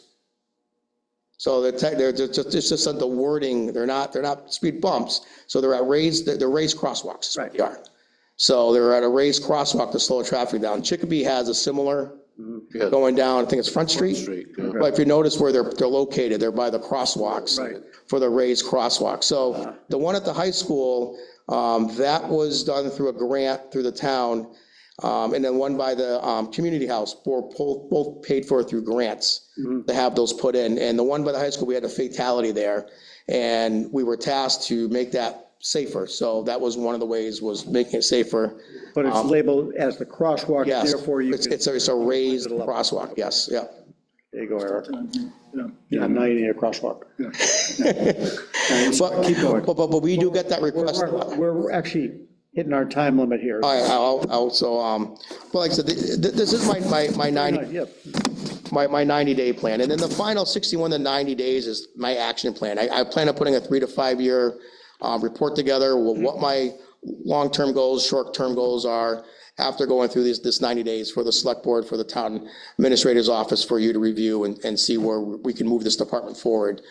So so this is my 90-day plan, and I will find the extra 10 days for it, so. Yeah, down at Old Key West or something. Yeah, so that's a great, so, That's my home reserve. that's what, nice Bailey. So any further questions? Great. All right. If you'll go down and ask him to give us 5 minutes. Okay, sounds good. Thank you very much. Appreciate your time. Nice one. Thank you. What is your home resort? Bay Lake Towers. Well, that was all that was open for sale. So we've been there about, thank you. Thank you very much. We've been there about 15 years, so. Thank you very much. I appreciate your time. All right. Okay.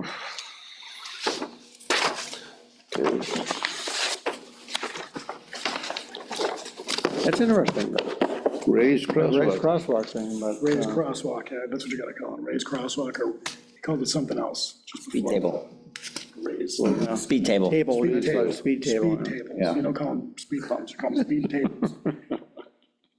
Maybe where they're crossing think of golf that as- carts. There's a bunch Golf of. carts all the now, time and speed cross. bumps. Maybe that could be raised. Yeah, that could be raised there. As long as there's one along the way, that's all you need. But tough to get Yeah. away with a crosswalk when you don't have a sidewalk on either side.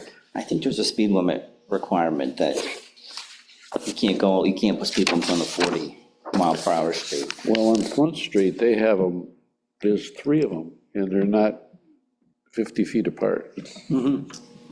Because they have one by the church, the St. Stanislaus Church, they have one by the middle school, and they have one by the high school, and they're all in that.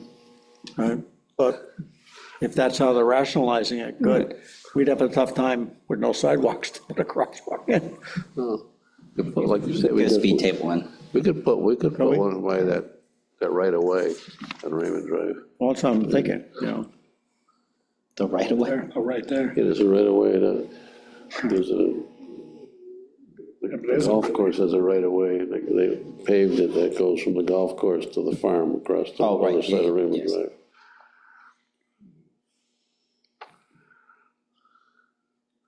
Well, we could have, on Raymond Drive, we could put one with a little sign that says select board number crossing.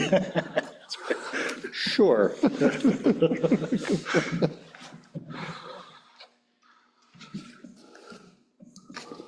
Sorry, just a second, see how it's going over there. Yeah. It's going wing right now.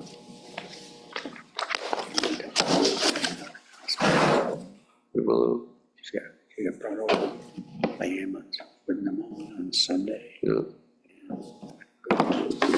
95. yeah.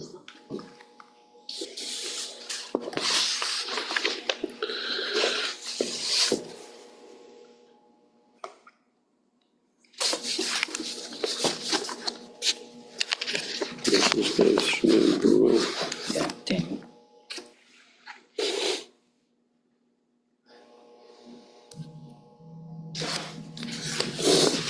Well, he's a deputy sergeant in East Long Meadow, right? That's his thing. Sergeant. Or a detective sergeant.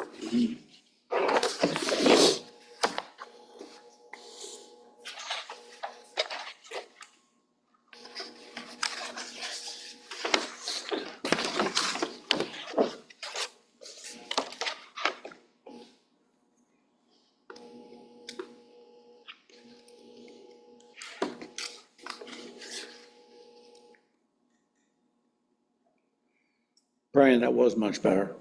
Thank you. But I would have thought with your experience in the MVP video, I know. you know, I maybe it was the shirt. had multiple takes on that one, so. This one's live. This was one thing, Live reads are harder, what can I say? cookies. I wanted to look professional, sorry. Yeah, that was.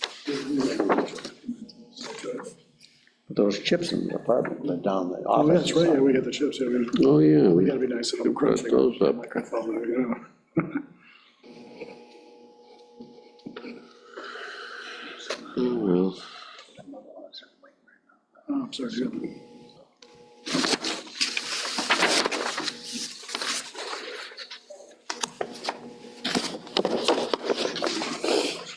No. Come on. It's not that I couldn't go a week without right now, it would kill me. Yes, I know, same. Hey, Hey, Time? We're watching the clock down there. They said 5 minutes. perfect, well, you got the shortest distance to go afterwards, so. I do. Yeah. I do. And I made a joke with Tom that there were two cruisers right at the end of North Road, and I thought he was going to try to barricade so I couldn't get down here. And he said, that was a good idea, but no, that wasn't it. I have just updated resumes. I think I had to change one thing on here since, because that was a month and a half, 2 months ago now. I mean, it was some period of time, so if you'd like, want to have a fifth, if you'd like, thank you. Okay, do you want me to have a seat right there? Oh, yeah. Thank you. Then the camera can see you too. Okay. And hear you better.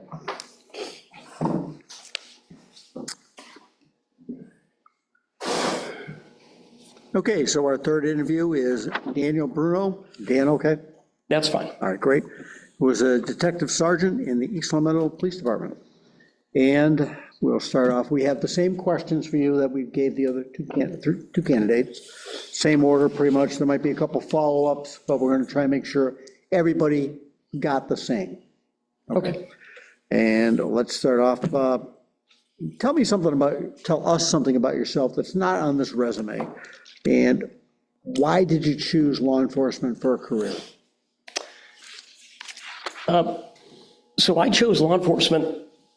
I remember I declared that as my major in college, but going back to middle school, I think this is what I wanted to do. One of my grandmothers used to joke that, oh, he's going to be a cop someday. That's what he's going to do. I always had the cowboy gun belt on, and it was just something that I always aspired to. I am the first person in my family to be in law enforcement. I didn't have a father, an uncle, or a cousin, anybody in law enforcement. So this was all new to me. It was just something I was always drawn to. I can't even tell you what the defining moment was that made me want to be in law enforcement. It's just something that was always there for me, and I knew going into college, well before I went in, that was going to be my declared major. So besides what's on the resume, obviously, I'm a town resident here, which you see by my address. Moved here just about 20 years ago.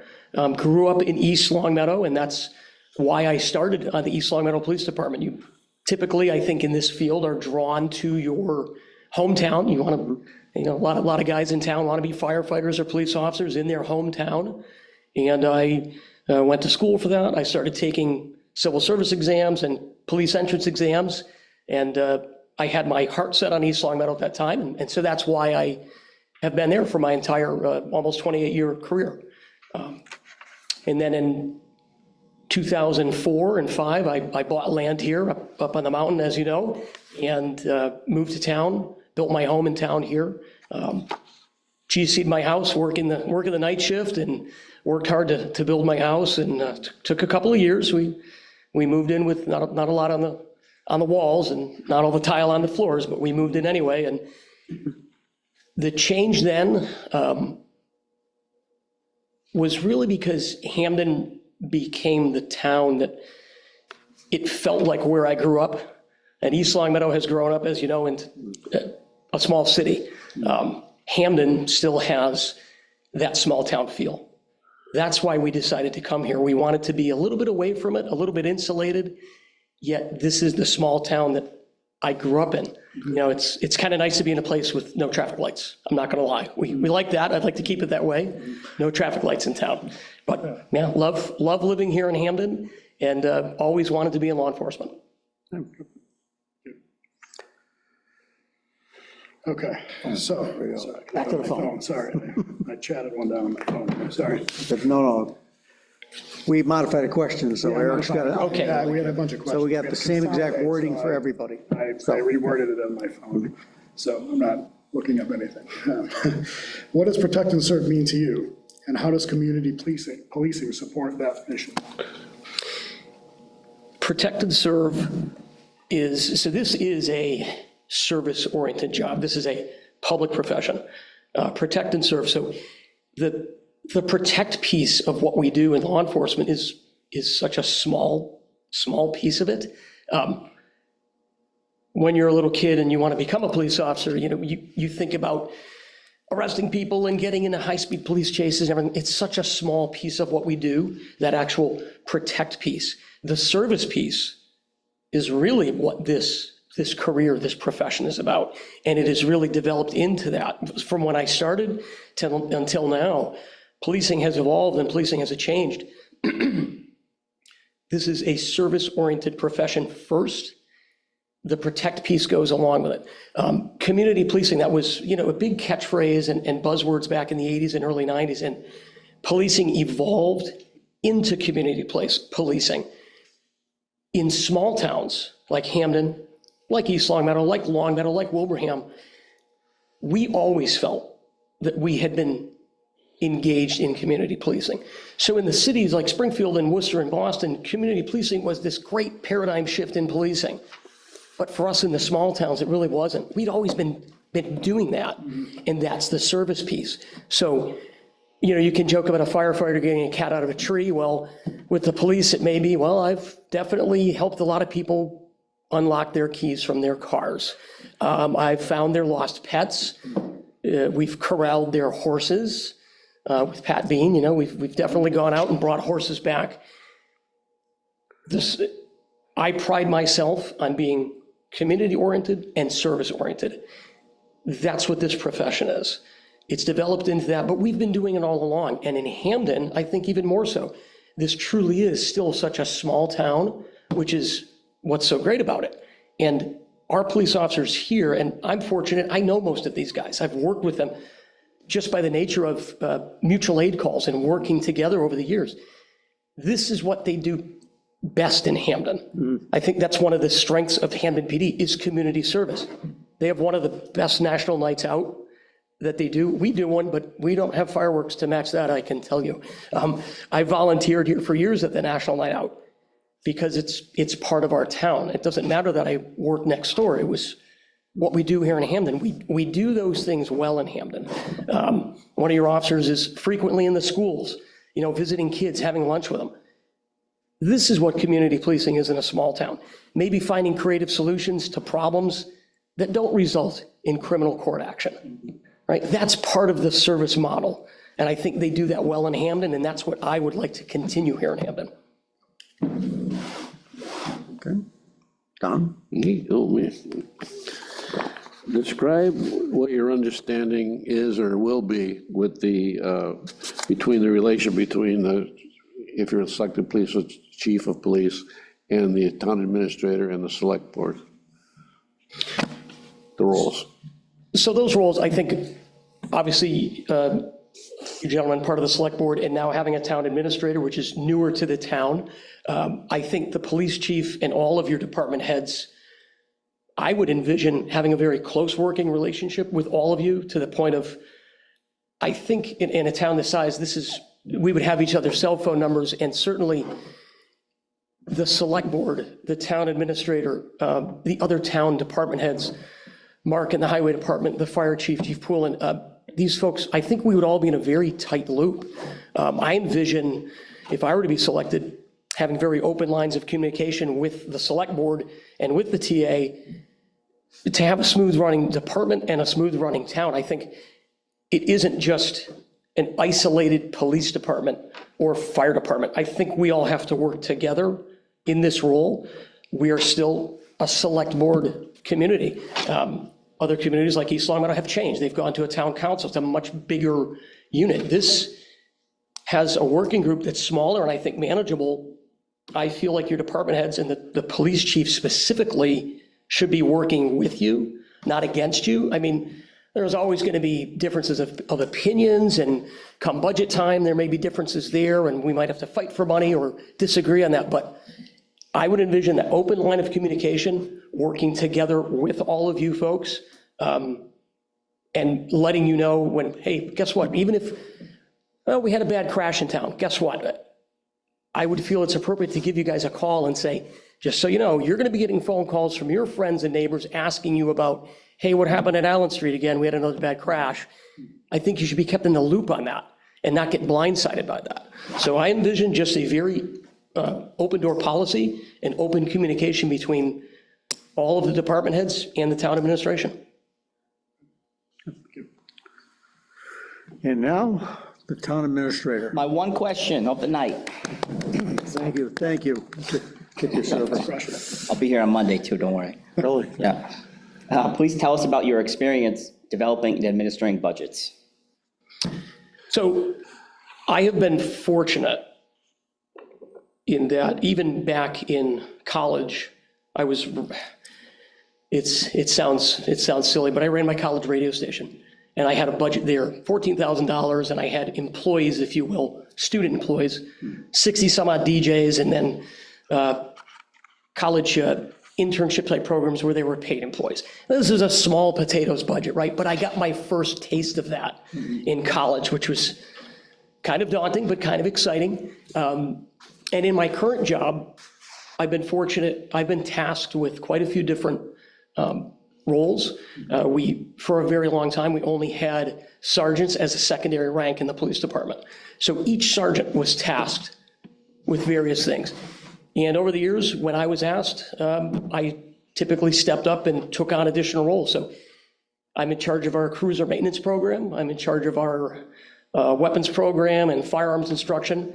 I would like to think instrumental in that I have overseen those pieces of the budget. And so when it comes time for capital planning events every year, typically November and December in my town, I've met with the chief, met with now the lieutenant, and we discuss, here are our needs for the future. Whether it's tires, whether it's ammunition, whether it's equipment needs. If I'm getting ready to hire 2 new employees and we need to spec out all of their gear they're going to need for the academy, things like that, where I can then contribute at capital planning and say, look, here's our future. we need to earmark $140,000, 3 cruisers. We need our budget for our cruiser maintenance side of the house to maintain our fleet of 17 vehicles.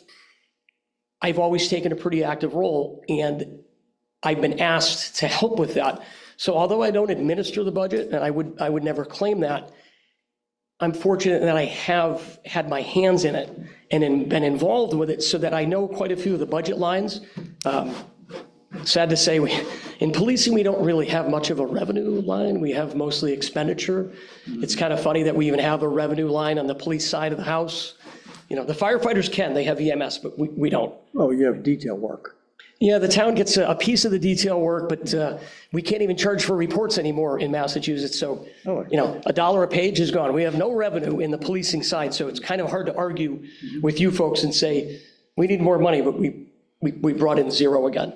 But, so at least I feel I have a very solid working knowledge of our budget. And again, I'm fortunate I get to have my hands in on it a bit and get to make suggestions and make recommendations. I get to go to trade shows and spec out equipment. So I've been fortunate in that, but I've had an active role in that, sir.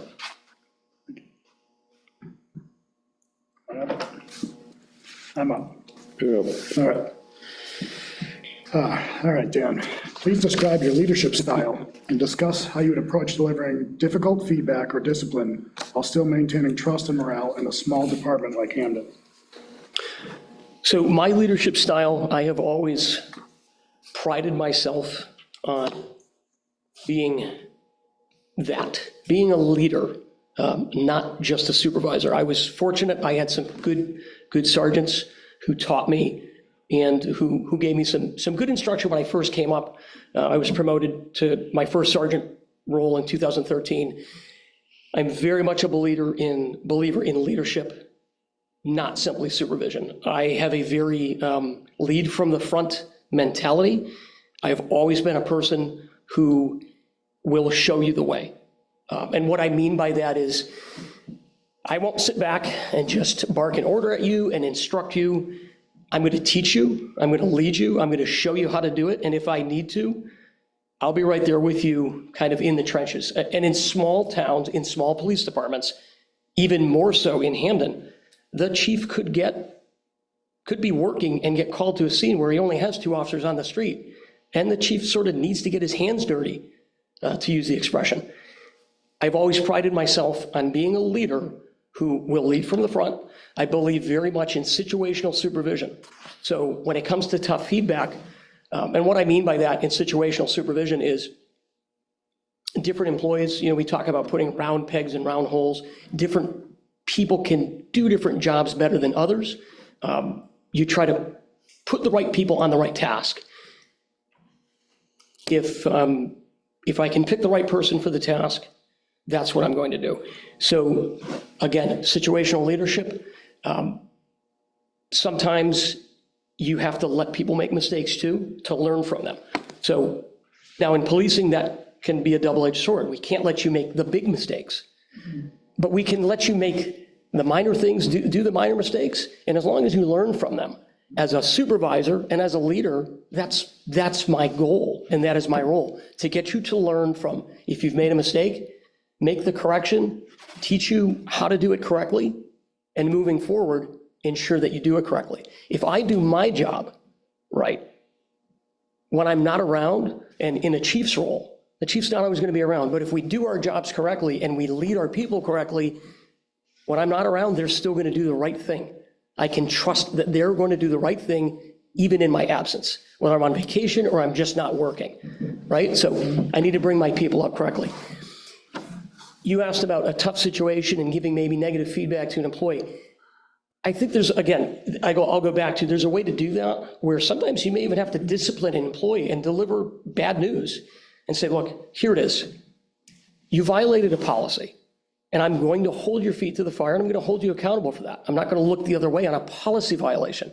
We have policies for a reason. Here's where you went wrong. Here's why you're being, let's say, verbally reprimanded. I'm going to document it all. We're going to inform the town administrator. But here's where you're going to make the correction. And in the future, we're going to grow from this. So if we use it as a learning experience, I think there's a way to deliver that that negative, but put a positive spin to it and say, look, we've all made mistakes. I've made them. I've learned from them. You're going to do the same. Let's move forward from it. Don't make the same mistake twice. That's going to result in further action. But if you don't make the same mistake the second time, isn't that what I want? That's what I want as a leader. So I think there's just a good way to put a spin on it and have a positive outcome, even in that negative situation, even if it is discipline. I've had occasion to discipline employees in the past. It's never pleasant, but if they grow from it, that's what I ask as a leader. So your command structure over there is chief, lieutenant? Chief, lieutenant, and 6 sergeants, patrol officers. And what role do the sergeants have in the disciplinary over there? The sergeants don't discipline. They're not part of the internal affairs team. Yeah. That now falls to the lieutenant and the chief. Previously, I believe it fell to typically the top ranking sergeant, who has my role now, but I don't do that now as the detective sergeant. Now it's lieutenant and chief. But the frontline supervisors, so even in my role now as the detective sergeant, I still get called on to run patrol shifts, so as a sergeant. How does the post, So- how does the post things fit into that, the post disciplinary things? And So in my role, the sergeants don't discipline as a first line with post. We might write somebody up. We might have them write what's called a to from. We might write a report to document an incident. That's going to go next chain of command to the lieutenant. The lieutenant and the chief, as the IA department, now have a duty to report to post. So obviously post is very new to us in Massachusetts, but it's pretty clear cut. Anything that they think they should report, even an inkling, I think it's post has recommended, that's best practice. So we push things up chain of command, and I think in the chief role, the chief's going to defer to, within 48 hours, filing his post report, at least for post to review. Internal issues, an employee shows up late for work a couple of days, that doesn't go to post. So given the size of our current police department, obviously different than what you're seeing in East Long Meadow, do you envision the chief spending most of their time as an administrator or day-to-day mostly, or what combination of that? I think, so there's obviously a disparity in those two agencies. It's almost Right, 2 to 1 almost. 2/3 bigger, yeah. So the chief here in Hampden, and I've touched on it with your question, I think the chief has a bit more of an active hands-on role here in Hampden. Clearly, the administrator, administering the budget, running the department day to day, that's going to be their primary mission as the chief. I can envision a lot of emails and a lot of phone calls and a lot of planning and administrative tasks, policy updates, things like that. But day to day, I feel as if the chief here can take an active hands-on training role. You have a fairly young department now. You've had some retirements, you've had some people move on. You have 2 brand-new sergeants in Hampden that, although they're well experienced, and I've worked with both of these men, so I know them on a first-name basis. They're not inexperienced police officers, but they are inexperienced sergeants, and those are your leaders of your department, and those are the people that you call on. They're the non-coms, if you will, in the military. Those are your frontline leaders. So I think, especially now, any new chief that comes in here, if it were me, I know that I would be spending a lot of time specifically with those 2 new sergeants, getting them as much training and as many skills as we could get them. There's a lot of free training out there from the academy. There's always costs with time, but we need to train these people up. Those are the leaders for the future. Those are going to be the people that likely replace this 7th chief in Hampden. I feel like the chief has to take an active role in that. So any new chief coming in right now, I think, has quite a bit on their plate. We've got somebody to hire. We've got potentially a detective position to still fill in the department. It's sort of temporary at the moment, I think, from what I understand. I think somebody's kind of filling in at the moment, but there's going to be some things to take care of right away. But I feel like the chief has to take an active role. I'm the type, I am that personality where my vest and my gear is going to be in my cruiser every day. I run with all my gear now. I'll respond to calls now. And If I hear something go out on the radio and my guys need help, I'm going to be there. I think the chief here has to take an active role. And I pride myself in doing that now. I'm the type of person who is going to be there for his people and take a role in that. And I think even as the chief here, I think I'd have to pull back a bit and make sure I didn't get too caught up in doing the day-to-day street work and focus on some administrative things here.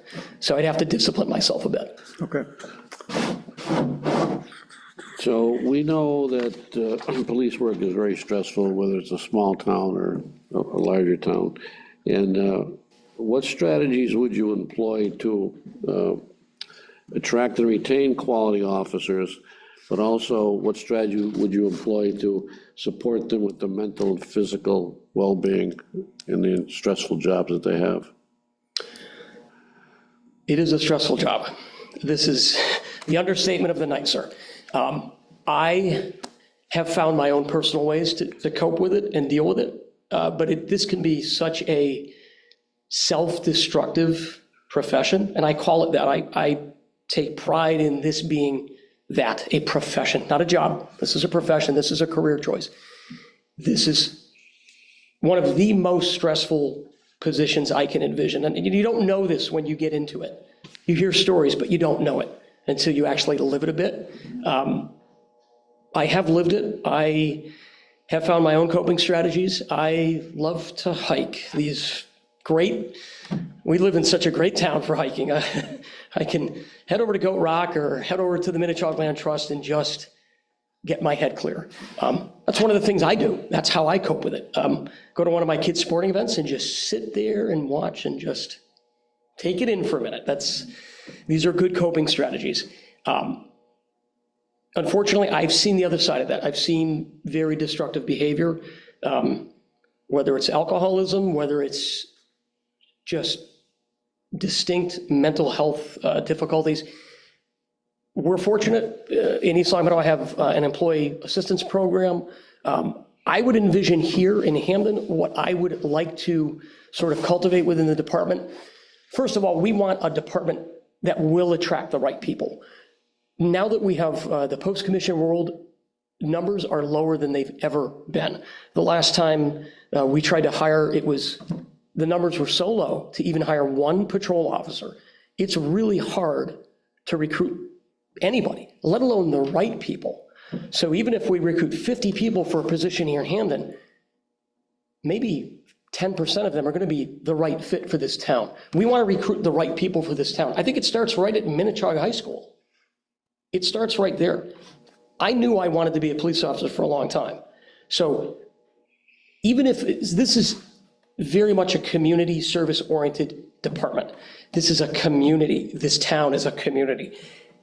If we simply, as a police agency, we can focus on recruiting right from the high school level, whether it's at Minnetonka, and then we have so many local colleges with CJ programs, AIC, Western New England, all of these places. Why not take a bit of an active participation role there and work with their people? And we can go to all of their college job fair. It's easy to send an officer to there. And let me tell you, when you have uniformed police officers showing up at these job fairs at a table, handing out literature about your police agency and talking it up, and you have a couple of sharp-looking professional people there, high school and college kids love that. It draws them in. And then this job isn't about the money. Anybody who gets into it for that is in it for the wrong reasons. This is about pride in your profession and wanting to do this job for the right reasons. In Hampden, I think one of the challenges we have is this truly is a small town. If somebody wants to get in policing to do what they see on TV and work in a big city, that's not Hampden. And we have to be, I think, cognizant of that and try to recruit the right people. We also want to retain those people. Well, how do we do that? We have to have a good working environment. You guys have a great new facility for your police department. You've eliminated that hurdle, which is a hurdle in a lot of places. They've got a great place to work. They've got a great town to work in. We've got a good school system. I'd like to see more community engagement with our officers, whether that's at our senior center working with Becky Moriarty, whether it's in the schools. Our school resource officer doesn't, unfortunately, he kind of visits places, but our SRO is a Wilbraham officer. Well, why can't we get one of our Hampden officers a bit more involved in that? Obviously, there's budgetary issues, but we can figure that piece out. Guys could go from shift. I feel like if we cultivate this agency to be a place where people are happy to come to work, it starts with good leadership. If they're happy to come to their facility, to work in the town here, I mean, what a great place. They can go stop at the Village Mart, get a sandwich, stop at Lou's, get a coffee. I mean, they've got a great place to work. We have a great way to retain people here. So we just want to promote that. One thing, I missed my follow-up, Don. You didn't call me on it, how come? Fall asleep?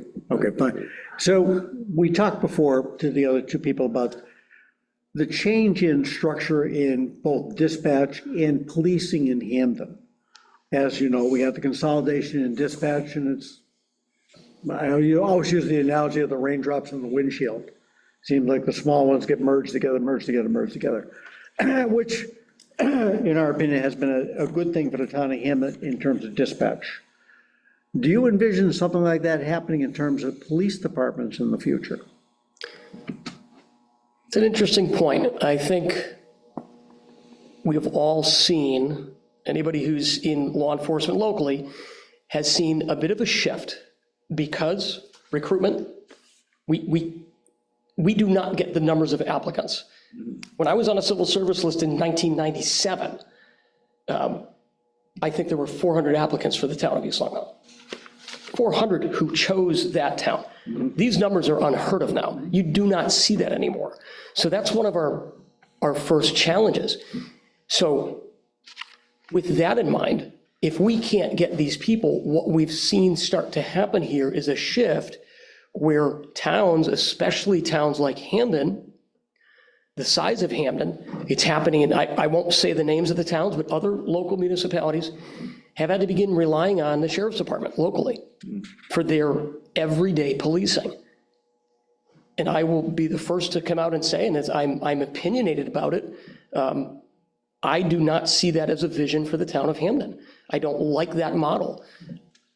I feel like this town has served by having police officers who have the town in their best interest. In some cases, people who live here. I love when people live in the town and then they work in the department. They have a vested interest in this town. That's part of the reason why I want to work here. I live here. I have a real interest in the town of Hampden and the Hampden Police Department. I don't want to see us in the Hampden Police Department go the way of simply relying on outside agencies for our service. In a lot of small towns back in the day, they relied on the state police. Before Hampden had their police department, I mean, way back, everyone relied on the state police. But that response is from too far away. I think the community here, the town of Hampden, is best served by Hampden police officers. Those who have a vested interest in this town and this department and the betterment of this town. I don't want to see us go outside. So we have a recruitment challenge, right? We want to retain people here, but I think we need to find creative ways to do that. We want to keep the Hampden Police Department, Hampden police officers. Okay. We want to keep the timing fairly similar to the three of you, so. Yes, sir. Don's got this question, then I've got my last question. Okay. All right. And we're going to hold you to, I've got one other question.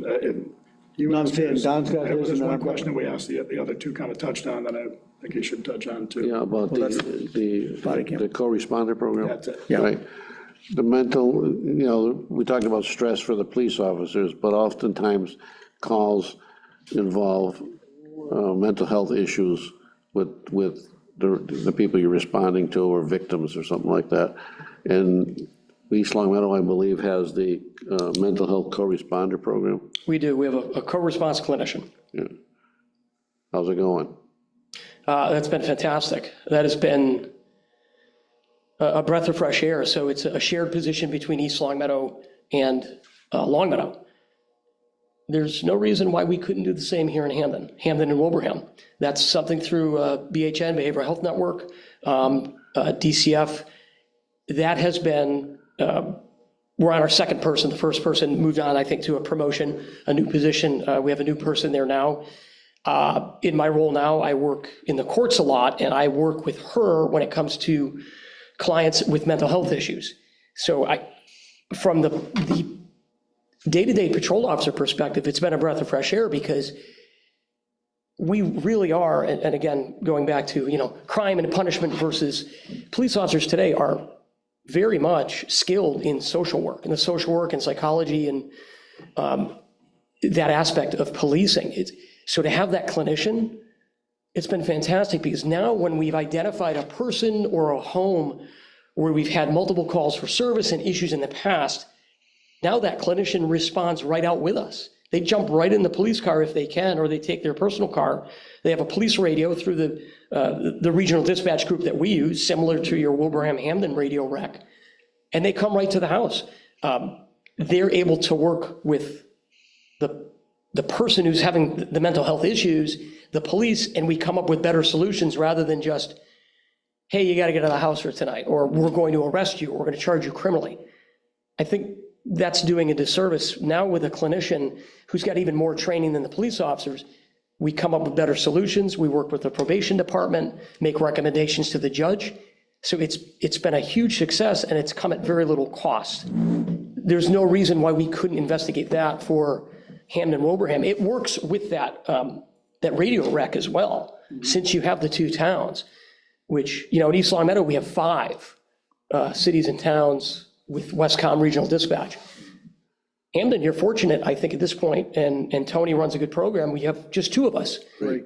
Oh, 3 now. I'm sorry, we added Belchertown. So, and that's been, I think he's even got some room to grow that, but that could be a good thing to have a clinician. They've entered into an agreement to explore adding Palmer. That's a concern we have, because the reason we didn't join Westcom is we've been the small fish in that pond. If they do grow to the 4 communities, again, we're the small fish. There was that concern. So I sit on the dispatch review committee for East Long Meadow now with Westcom. So I go to monthly meetings.